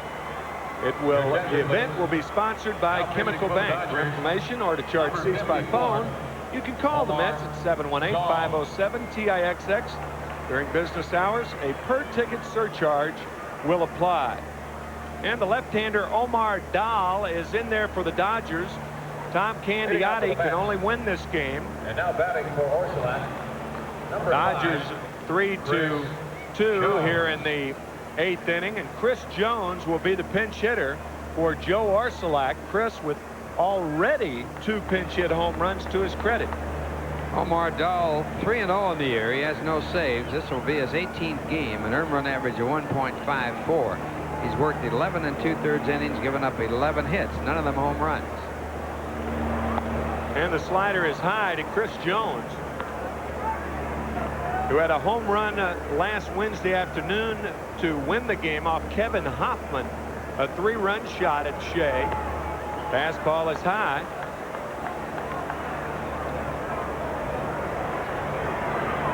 So Chris Jones with 2 pinch hit home runs to his credit, and the Mets would love another one right here.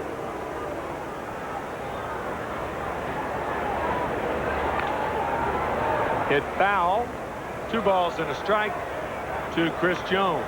Tim McCarver, Ralph Kiner, happy that you have chosen part of your afternoon to join us, or all of your afternoon for that matter. Go back a bit. The last Met player to have back-to-back pinch hit home runs, Ed Charles, back in 1968. Ed the glider. 2-2 to Chris Jones. I would think Ed would be a starter, however, on June 17th against the Silver Bullets, the Colorado Silver Bullets, the women's professional baseball team. Phil Negro runs that ball club. A knuckleball. 2-2 to Jones. And the breaking ball is just high. Full count now to Chris Jones. Tim Wallach on the line at third for the Dodgers. And the fastball is low, ball 4. So Jones coaxes a walk from Omar Dahl, and that'll bring up Jeff Kent, the second baseman. I think Dahl was in there for 1 hitter, and he lost him by walking him, and now Dave Wallace, the pitching coach, will come out and make a move. Dahl brought in there to pitch to the left-hander, and of course Dallas Green countered that with the right-hand pinch hitter, and now we'll see what happens as you see another whatever there. Well, there's no question about Dahl being gone. He worked a 1-hitter. That was Chris Jones. Tommy Lasorda did make Dallas Green make a move, moving Joe Orsolak out of there, but the Mets will take it. They have a runner on at first and nobody out.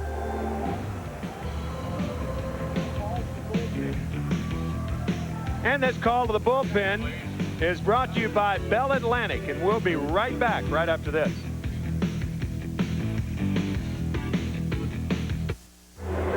You've heard that saying, I'll give you the shirt off my back. Well, here in Los Angeles, it's different. That couple there would probably give you the shirts off their heads. It's another whatever, right? That's a whatever, too, yeah. Felix Rodriguez, the pitcher for the Dodger. He's a converted catcher. Started his career as a catcher, and they made a pitcher out of him because he threw so well. Rodriguez, coming in the ball game, is 0-1 of the year with no saves. A earned run average of 4.50. This is his 8th game. And he has worked a total of 6 innings, giving up 7 hits. 2 of them home runs. So Rodriguez subject to the long ball as he comes in the ball game. Well, the Mets hope he's still subject to that, because that's what they would need to give them the lead here, with Jeff Kent, who has 5 home runs on the year. His last one coming last Monday off Bryce Flory of the Padres. And a look at our National League scoreboard. Houston over the Braves. Red Hot Reds winning again. Doubtful Kent will be bunting, and the fastball for a strike. Giants trying to sweep the Phillies, but without the services of Matt Williams, who will have surgery on his left foot tomorrow. 0-1 to Jeff Kent, who's 0 for 2 on the afternoon.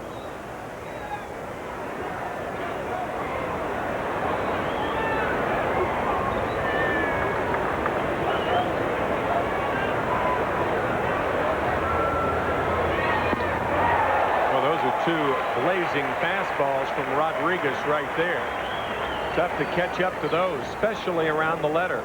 0-2 to Kent. He was recalled from Albuquerque on May 28th. One loss was to Chicago, allowing a home run in the 13th inning.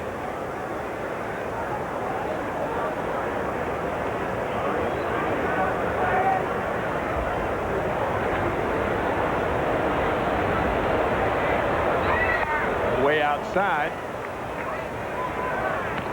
1 ball and 2 strikes to Jeff Kent. 3-2 Los Angeles. We're in the 8th. Nobody out. And Chris Jones on at first base as we take a look at our Toyota American League scoreboard.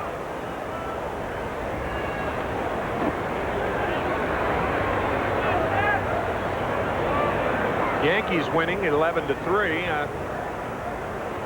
Since the edict handed down by George Steinbrenner last week, nobody in the bullpen, however, has earned a shave. Ban on facial hair by George Steinbrenner. Mustaches only, and Jack McDowell comes out. Actually the day after that edict was delivered by Buck Showalter, and if you're reading in the paper between the lines, I mean, Showalter didn't want to tell his team that. But he had them shave in the first game that McDowell pitched. He had about a 3 or 4 day beard as Kent goes down on strikes. So Jeff Kent, the first strikeout victim for Frank Rodriguez, and that'll bring up Todd Hundley. Todd Hundley.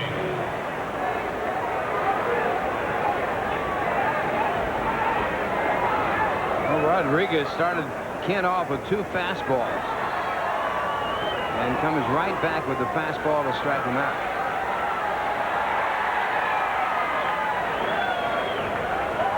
I guess Rodriguez could pitch for the Yankees. He has a mustache only. As though that has anything to do with the performance on the field.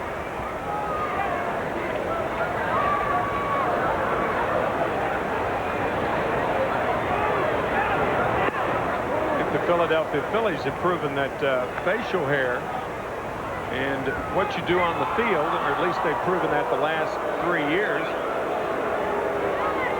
they're not necessarily related. Hundley with power. This is the type of pitcher that Hundley could hit a long way, because you're not going to blow that low fastball by Todd.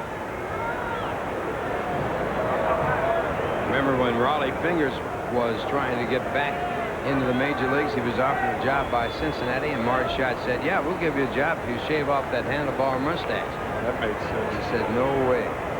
Still has it. 2 balls and no strikes to Hundley. As a matter of fact, all of the Athletics had him back in 72, 3, and 4. What'd they do? They won 3 straight world championships, and every man on the team had a mustache. Finley, I think, was all for it. He wanted that. Yeah. Strange that Charlie would go against the stream, huh? Yeah, it is. I mean, the guy was usually a conformist. Very much of a conformist.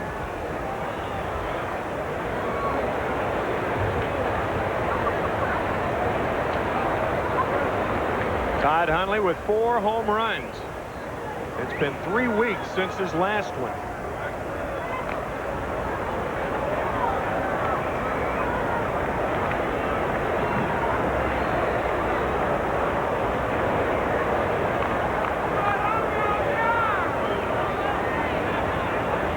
Two balls and no strikes to Todd Hundley.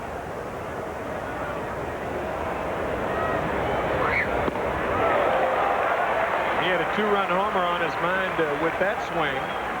2 balls and a strike to Hundley.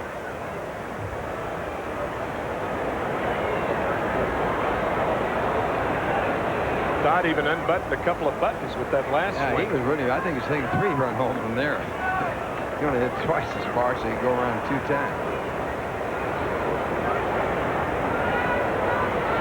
2-1 to Hundley. Mets trail by a run here in the 8th. Good cut. He fouls it back. 2-2 now to Todd. Well, there's an old saying, unbutton your shirt and take a good cut. And Todd had a big swing at that one.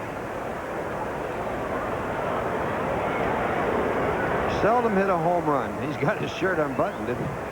Seldom hit a home run when you're swinging 100%.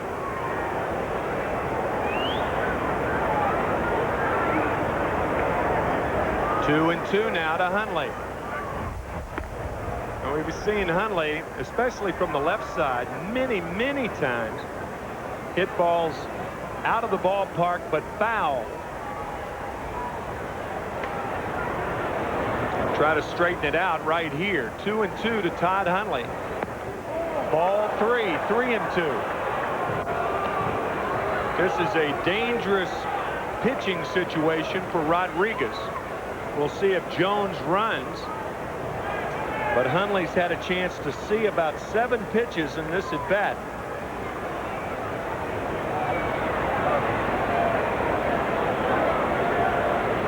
Three and 2, 1 out. Jones at first.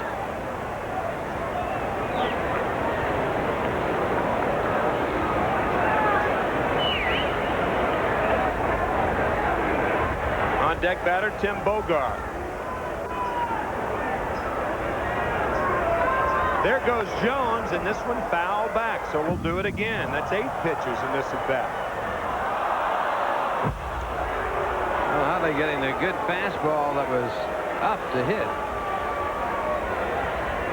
But behind that pitch, just a fraction, and he fouls it back. We said Tim Bogart was on deck, but waiting in the dugout with his business partner is David Segui. So if Hundley fails to do the job, we probably will see Segui. Full count to Hundley. There goes Jones, and another one is fouled back.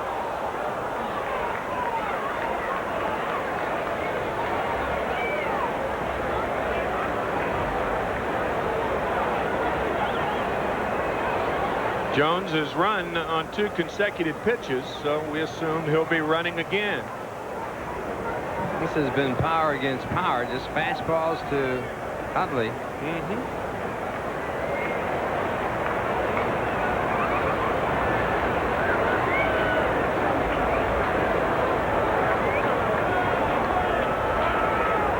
More pitches a hitter sees, especially a power hitter like Hundley. More times he has to gauge the speed of the pitch, and for the most part he's seen 9 fastballs. This at bat. There goes Jones, and this one popped up left side. Hundley slams the bat down, and Rick Parker makes the catch. 2 outs here in the 8th.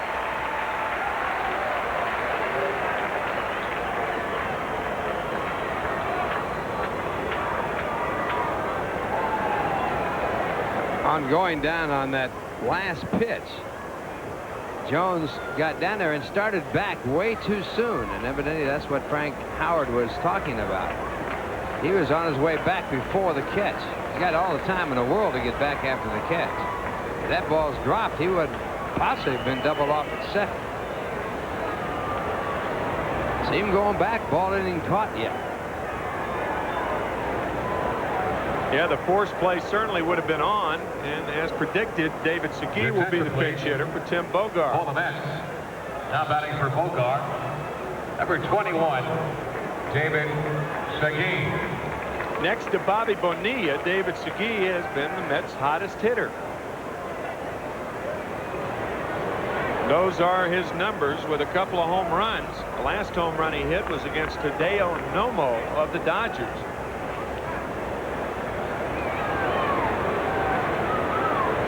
Segui 2 for 7 as a pinch hitter, 2 runs batted in.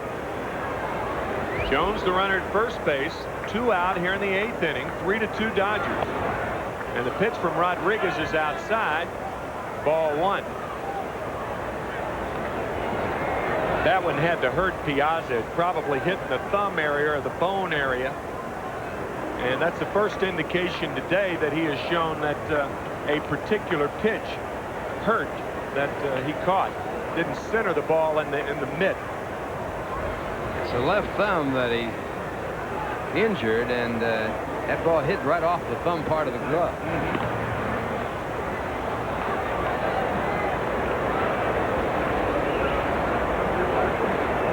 A ball and no strikes to David Segui.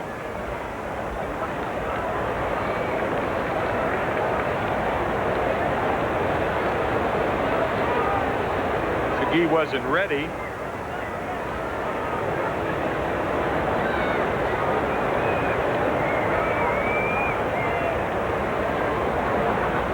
Jones being held on by Eric Karros, the first baseman. Outside and low, ball 2, 2-0.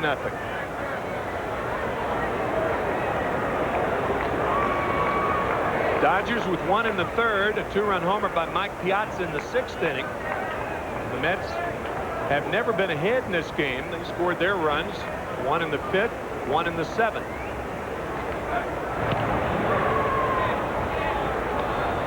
But Rodriguez behind Segui here. It's 2 balls and no strikes to David. And Dallas Green and the rest of the Mets hoping that Segui can get a ball down and in and pump it out of here.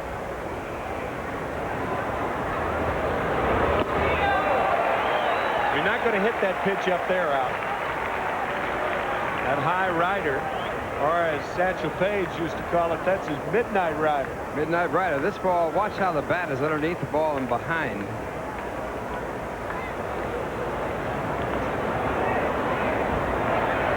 And he had a good shot at a 2-0 count pitch in the fastball, but that's a pitch you have to lay off. 2-1 now to Segui. Rodriguez, even though the Mets know the fastball is coming, so far they haven't been able to catch up to it. That pitch was right down the middle. And Segui unable to make contact. He's got to have some movement on the ball. A little giddy up, huh? Look at this right now. This right down Broadway. Again under it. Yeah.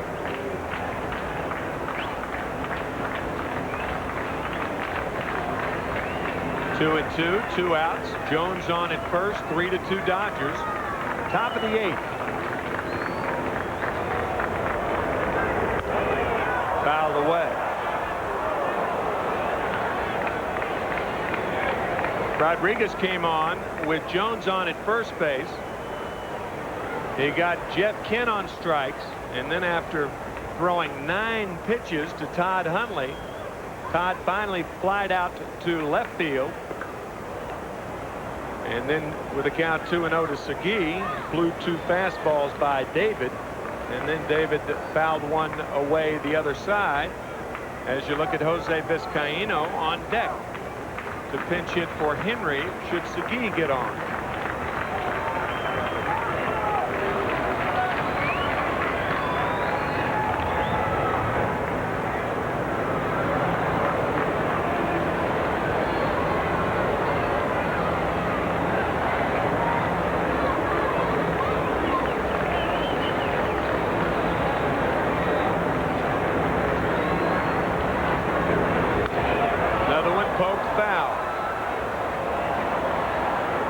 Mystery at all right here. He's just throwing fastball.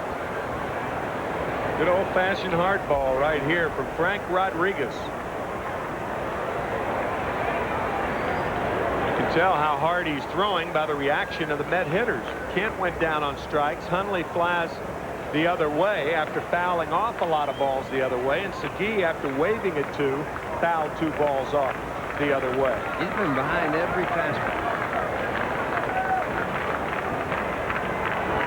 Outside, ball 3, and that's a big pitch right there because now Jones will be off. 3-2, 2 outs. The Mets trail by a run.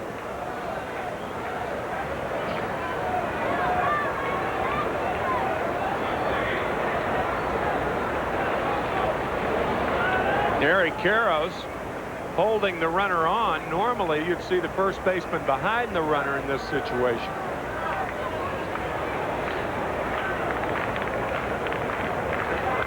Another one poked foul.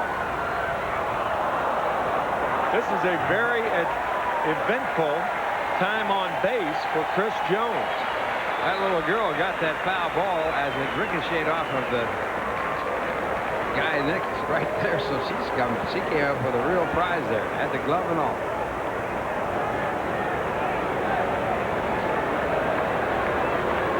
And there's a baseball fan for life right there. Now Eric Karros is going to play behind Chris Jones at first base. Why wasn't he behind before? That's exactly right.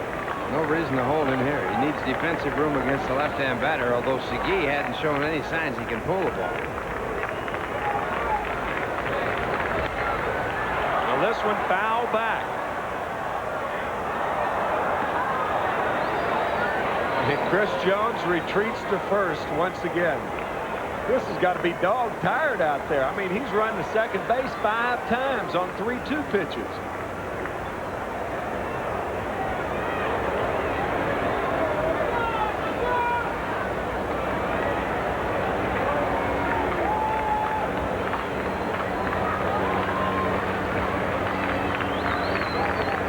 Foul back.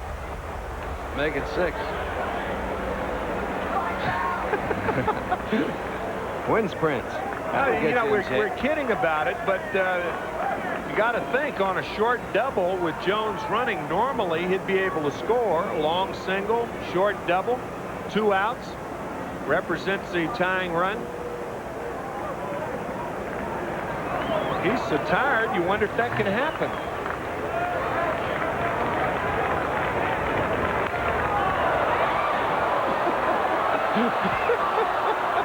Seven times.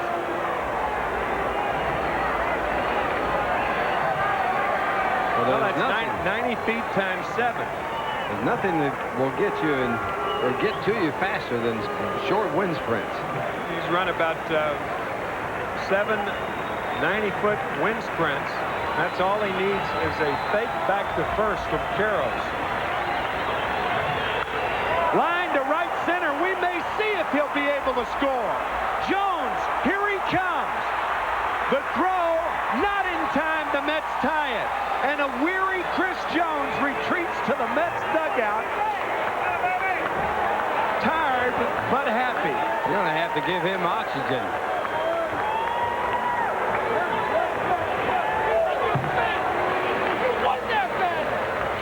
Well, there was a TV show called 8 is Enough, and that was the 8th time.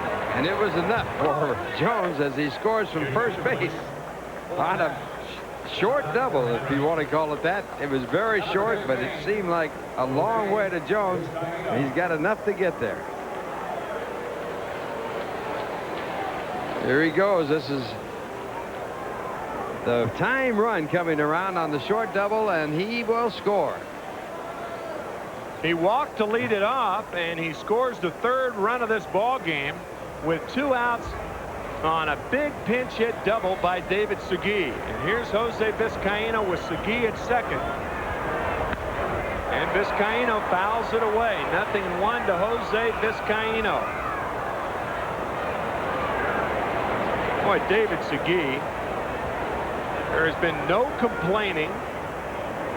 And he's been the guy who has had every right to complain.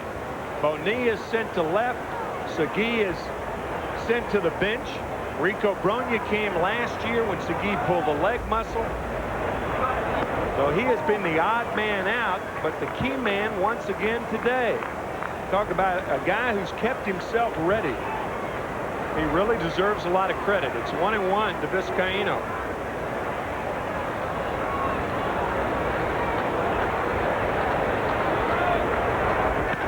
Line hard, but DeShields is there. So Vizcaino makes the out, but Segui ties it up. 3-3, 7.5. We're back at this from Bell Atlantic.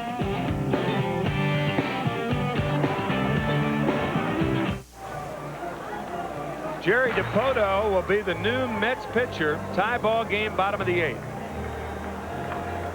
DiPoto coming in the ball game with a record of 0-1, no saves. He's worked in 13 games, all in relief, and he's worked 19 innings, giving up a total of 22 hits. Opposition hitting .301 against him. He's allowed just 1 home run ball, and he will be the 3rd pitcher used in this game. And Ralph, we've, as you see, Jose Vizcaino at shortstop, and Chris Jones, a weary Chris Jones, in left field. It's just some easy math. We figured he came back from running to second base 7 times.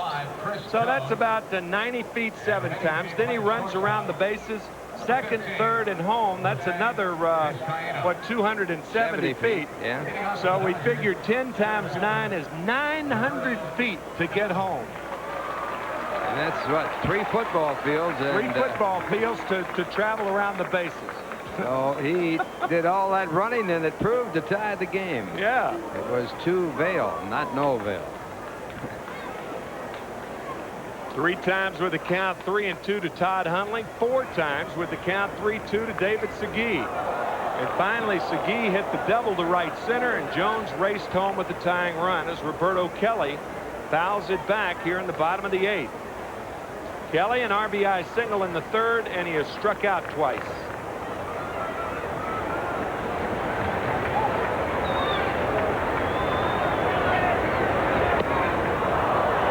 That is waving at a breaking ball out of the strike zone. 0-2 now to Kelly. Oh, do you think he wasn't getting some fastball there? That was a fastball swing at a slider.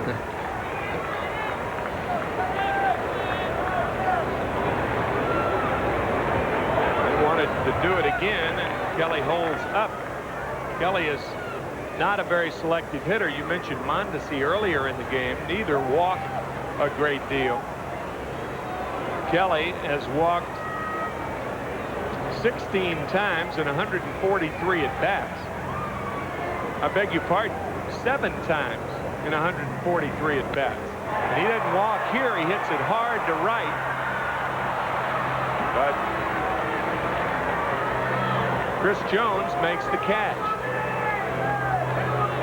I think I mistakenly said Chris Jones was in left field, but he's in right field.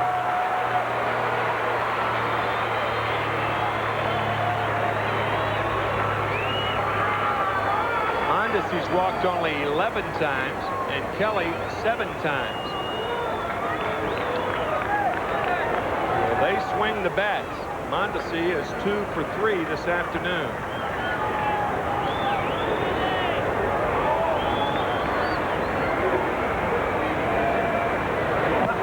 There's a strike, taking all the way on the heels of us talking about how he doesn't take a lot of pitches. He took it right down the pipe. 0-1 to Mondesi. Well, the reason why he took it was in the strike zone. He only swings at balls. That's right.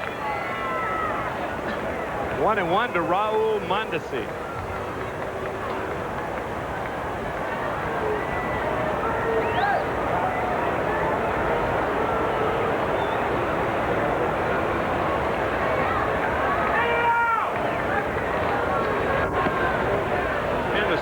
Low, 2 balls and a strike. Mondesi,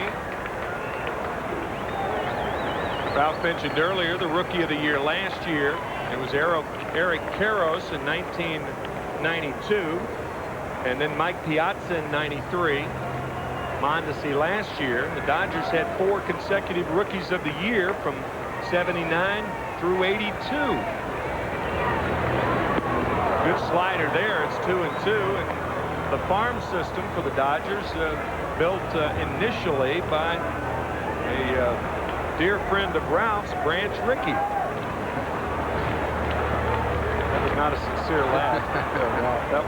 That chuckle had avarice written all over it. 2-2. Count remains the same. There's Frank Howard, the Rookie of the Year in 1960 for the Dodgers. So the Dodgers have always had a good farm system. Thanks primarily, I guess, in the initial stages to Branch Rickey, who broke into baseball with a $20 bill and the 10 Commandments, and he left baseball without breaking either. Never broke the $20, never gave anything away, that's for sure. And he had a great philosophy, and it worked in the days of the Depression. Sign everybody and then release them if they can't play. And ball players were signed by Branch Rickey for like $65 a month, taken to spring training. If they didn't make it in spring training, they had to pay their own way home. They did have their expenses paid to spring training. And Branch Rickey figured that if you sign as many guys as you can, you're bound to get some good ones, and he certainly did that. Nobody ever said Branch Rickey had no brains. This man was smart. The Dodgers, the Yankees, and the Detroit Tigers had tremendous farm systems in the 30s and 40s. Mondesi lifts one to left center, and Vizcaíno can't get to it. Mondesi will try for two and make it.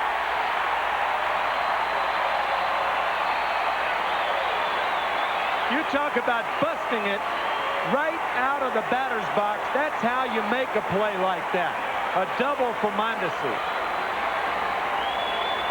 Just fantastic base running by Mondesi. You saw him come out running as hard as he could.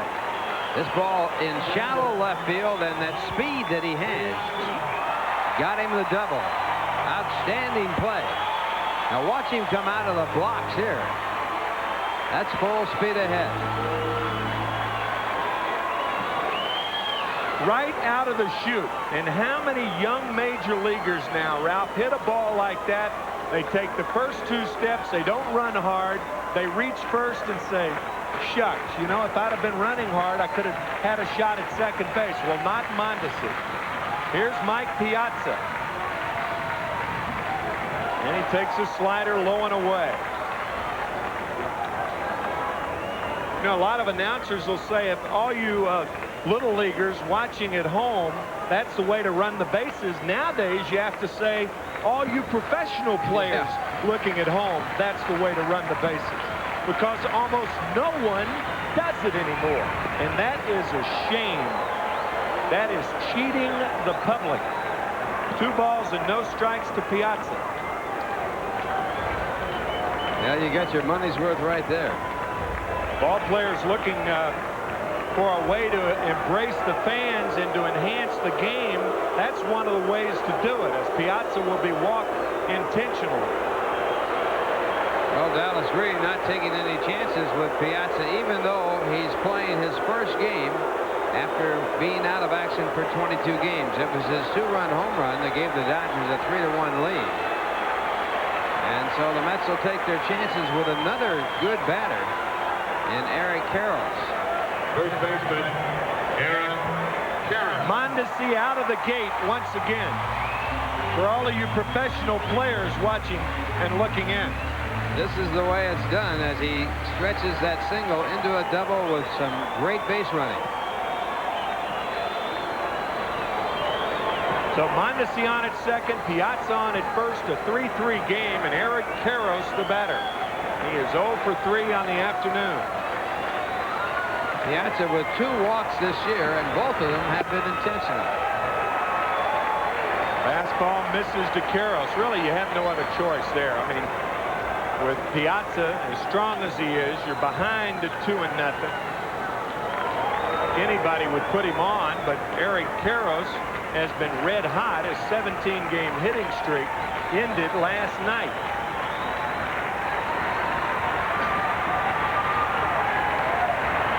A ball and no strikes to Karros.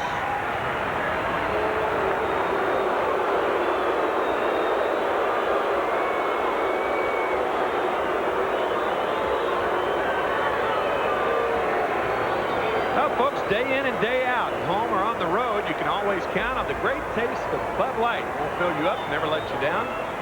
So make it a Bud Light. And Greg Pavlik out to talk to Todd Hundley and Jerry DiPoto.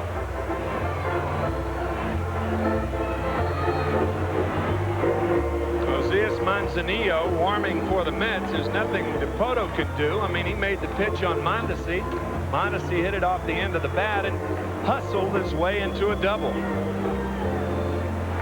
Yeah, he hit a good pitch. There's no doubt about it. He was lucky to get the ball in where it could drop in for the base hit and then turned it into a bonus.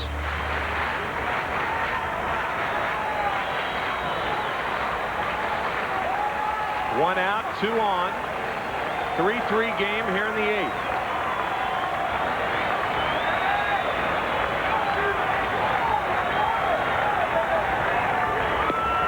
Slider misses, 2 balls and no strikes now to Eric Karros.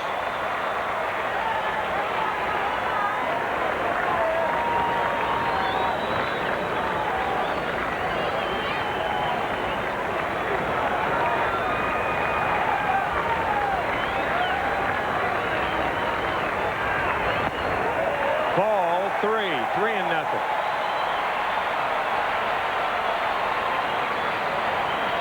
Tim Wallach on deck.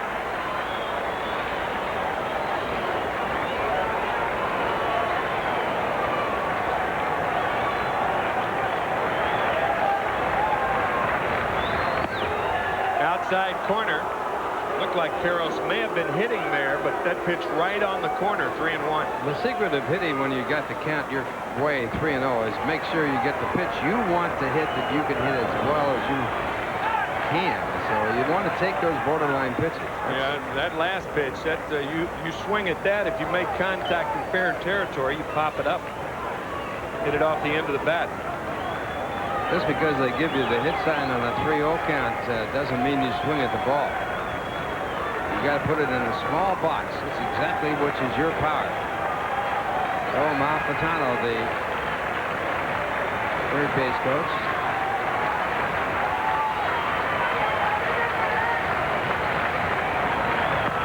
Ball 4. That loads them up. The 3-1 pitch to Karros was low. And here's Tim Wallach, the third baseman, with the bases loaded and 1 out.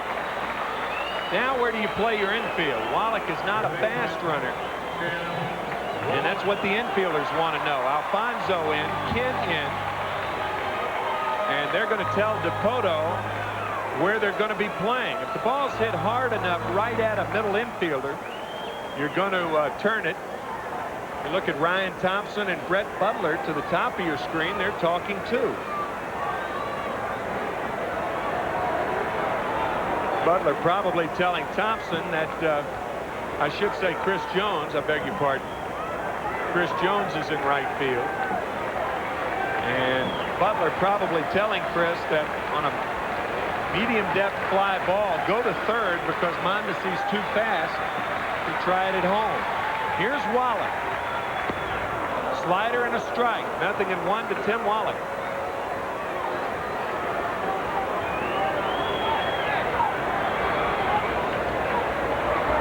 The Mets are set up for the double play at short and second.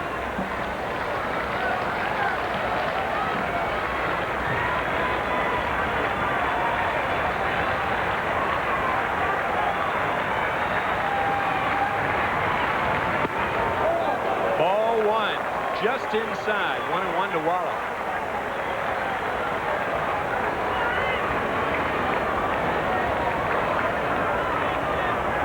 Wallach's had a good series against the Mets as well as being a good hitter so far this year with runners in scoring position.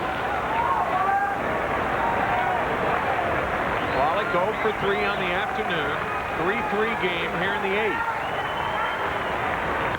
Slider fouled away. DiPoto got away with one there. It's 1-2 now to Tim Wallach. That was a hanger. Yeah, and you want him to hit the ball on the ground so you can get a shot at the double play. That's Mondesi, who has outstanding speed, the runner at third. Runner at second base. Mike Piazza at second, and Eric Karros over at first. But you're looking for a ground ball here, so he got away with one on that last pitch.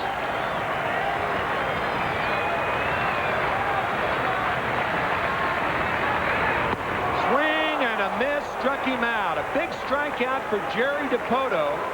He went away with the sliders and came back inside with a fastball. Left fielder, Greg Parker. First strikeout for DiPoto, and it was a big one. Here's Rick Parker, the left fielder.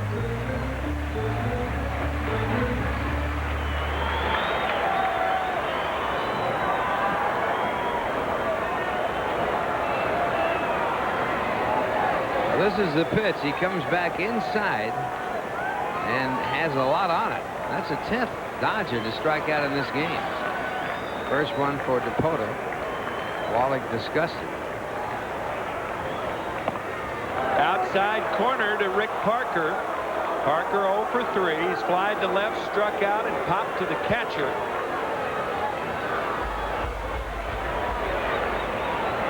Nothing in 1 to Parker. 3-3 game here in the 8th. 2 out, bases loaded for the Dodgers. Outside, 1-1 now to Parker.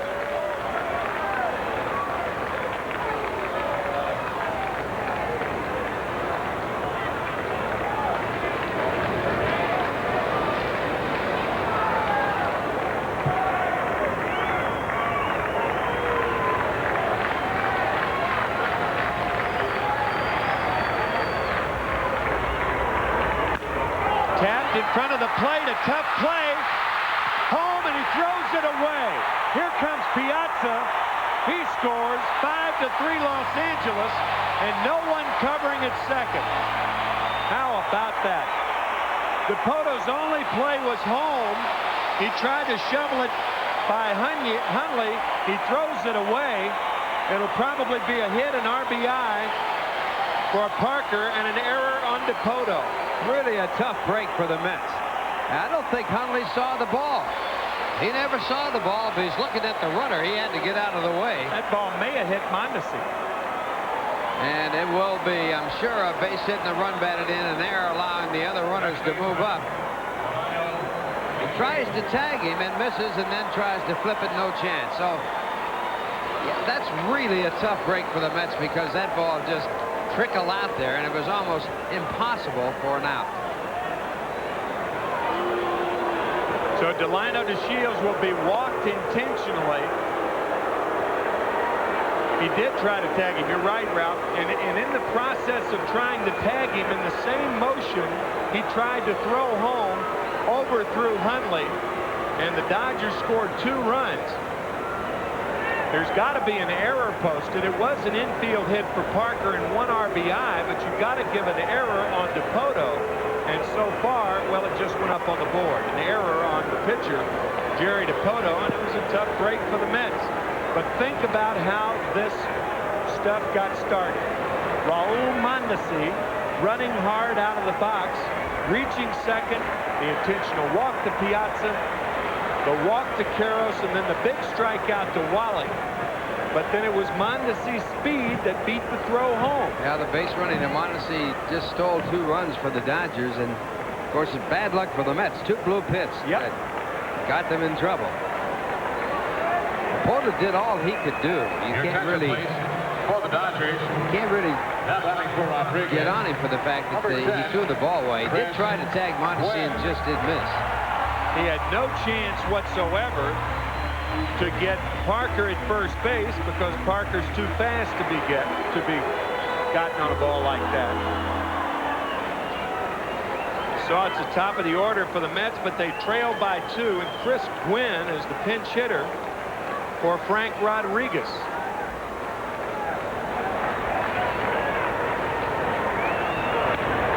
And Gwynn hits it foul. 0-1 to Chris Gwynn.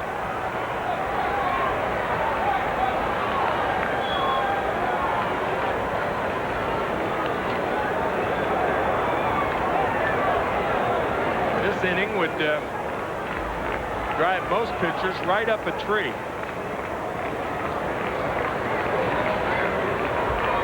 One ball hit out of the infield, and that was an out to lead it off by Roberto Kelly. And the Dodgers have scored 2 times. Ball 1-1 to Chris. I guess Mondesi's double was the other ball, so there are 2 balls out of the infield. Actually fielded, though, by the shortstop. Yeah, that's right. 1-1 to Gwynn. 5-3. Dodgers lead it.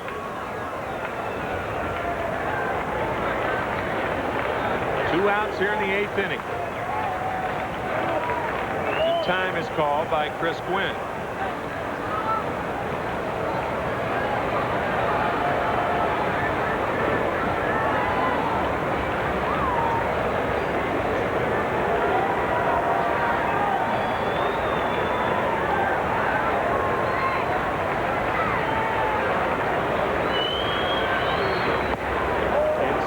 Ball 2. 2-1 now to Chris Gwynn.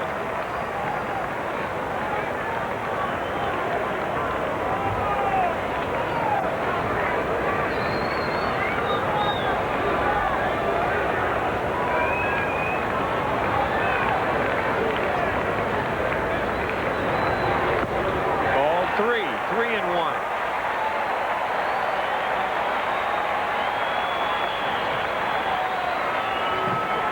Chad Fonville on deck. In thinking about that play, the only other guy that had a shot was Todd Hundley to come away from home and make the play at first base. It would, however, have been a great play had Hundley made that play, but by doing that, you eliminate the force at home when the catcher leaves. Gwynn lifts it to left center over his Butler to make the catch. But the damage is done. Frustrating. It's 5-3 Dodgers. We're back after this from your Tri-State GMC truck dealer. Keep your friends close. If there's even the possibility of finding a wormhole, I think we can afford a detour. Keep your enemies Message originated from a Romulan ship. closer. This is an astonishing breakthrough. To find a way home, will the crew trust one of their most feared rivals? How are we to get back? Would you? Captain, this may be a trap. It's a special not-to-be-missed Star Trek Voyager. Stay tuned for Star Trek Voyager in its entirety right after the game. New pitcher in the game for the Dodgers, their closer, Todd Worrell, who pitched in the first game and worked 1 inning to save the game for Nomo when the Dodgers won the first game 2-1. Worrell with a record of no wins, no losses, and 5 saves. He has an earned run average of 0. So Todd Worrell, who was so great for the St. Louis Cardinals and then experienced terrible arm problems coming back from 2 operations, and now on top of his game once again. Leading off for the Mets. Worrell has given up only 9 hits in the 17 innings that he's worked. So the Mets with work cut out here in the top of the 9th, trailing by 2.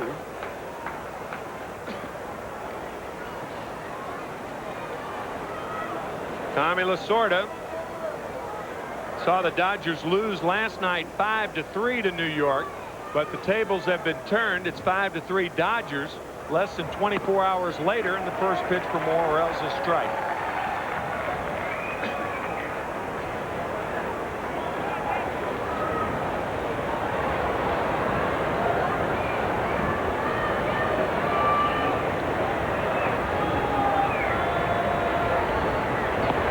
Slider inside, ball 1. 1-1 to Brett Butler. The big hole with Butler, with almost all outfield defenses, is in right center field. Especially with a hard thrower like Worrell, it's doubtful he'll pull the ball in the air. Tap left side. Fonville throws out Butler. 1 out here in the 9th. Third baseman, Edgardo Alfonso. So Brett Butler now 0 for 8 lifetime against Worrell. You may remember when Worrell broke in with the Cardinals back in 1985, Brett Butler was with Cleveland. And then by the time he got to the Giants, Worrell was on the shelf with arm problems. So that's why he's only faced him 8 times. As Edgardo Alfonso, who's 2 for 4 on the afternoon, takes a fastball high, ball 1.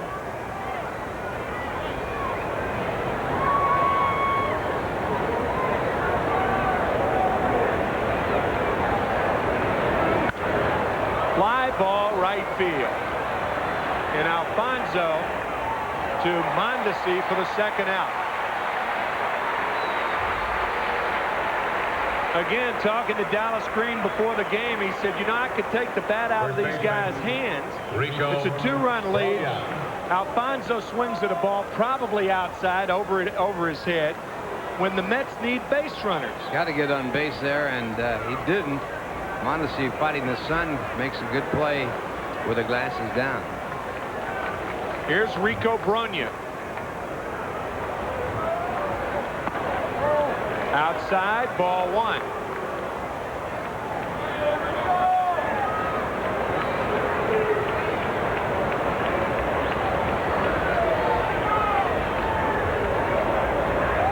And Brogna goes at the 1-0 pitch and fouls it off. It's 1-1. There are some things in baseball that have changed for the better, but when guys don't take late in the game, Tommy Lasorda knows that it's a changing game, and Dallas expressing concern to me before the game, saying we are losing some of the good fundamental play in baseball. Some of the young players don't even understand why you should do it. Foul back, a ball and 2 strikes to Brogna. It's not that difficult because you are 2 runs down, and if you can get on base by walking, you get the time run to the plate, and if you are ahead in the count, with it like a 2-ball or no strike count or a 3-1 count, you just have to take the pitch. A little tough to hit a 2-run homer with nobody on. No, it can't be done. Hadn't been done yet. Splitter is low. 2-2 now to Brogna.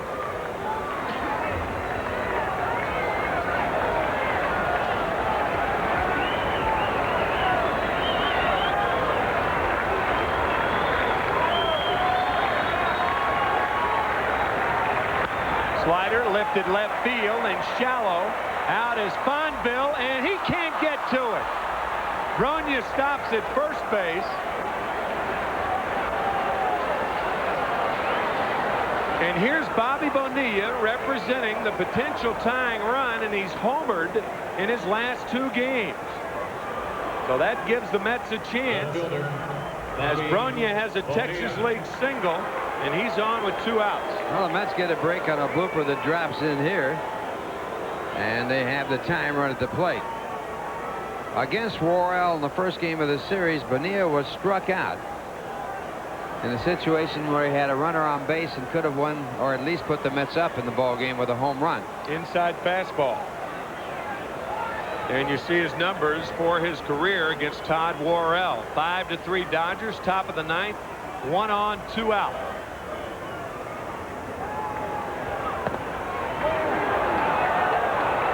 Ball 1 to Bonilla.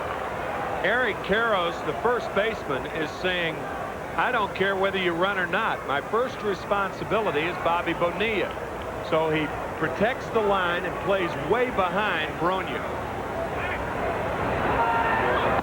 High to Bonilla, ball 2, 2-0. It makes no difference at all if that run on first base scores. It's the time run at the plate. Karros just staying back there, not even coming close.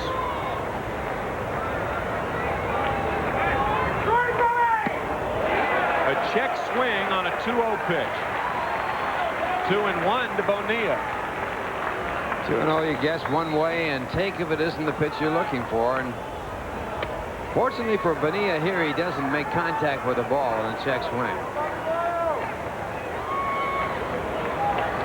That pitch clearly ball 3, but as it stands, it's 2 balls and a strike to the red-hot Bobby Bonilla. Ball 3, 3-1. Looks like Worrell staying away from him. If he makes a mistake, he hopes Bonilla will get a single, not a home run, as Chris Jones waits on deck.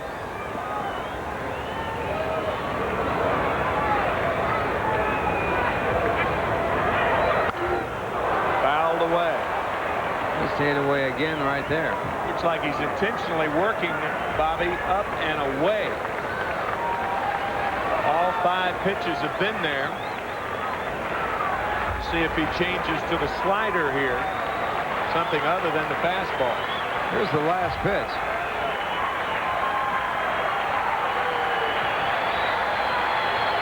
he's going to the breaking ball. Run, you're running, strike 3 call. After 5 fastballs, Worrell went to the breaking ball to get Bobby Bonilla.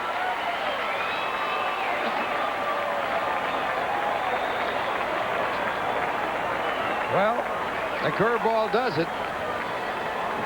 Uncle Charlie, it's called, and after all those fastballs, a good sharp breaking curveball, and Worrell strikes out Bonilla to end the ball game, and the Dodgers win the series 2-1. We'll be back with post-game comments right after this from Budweiser.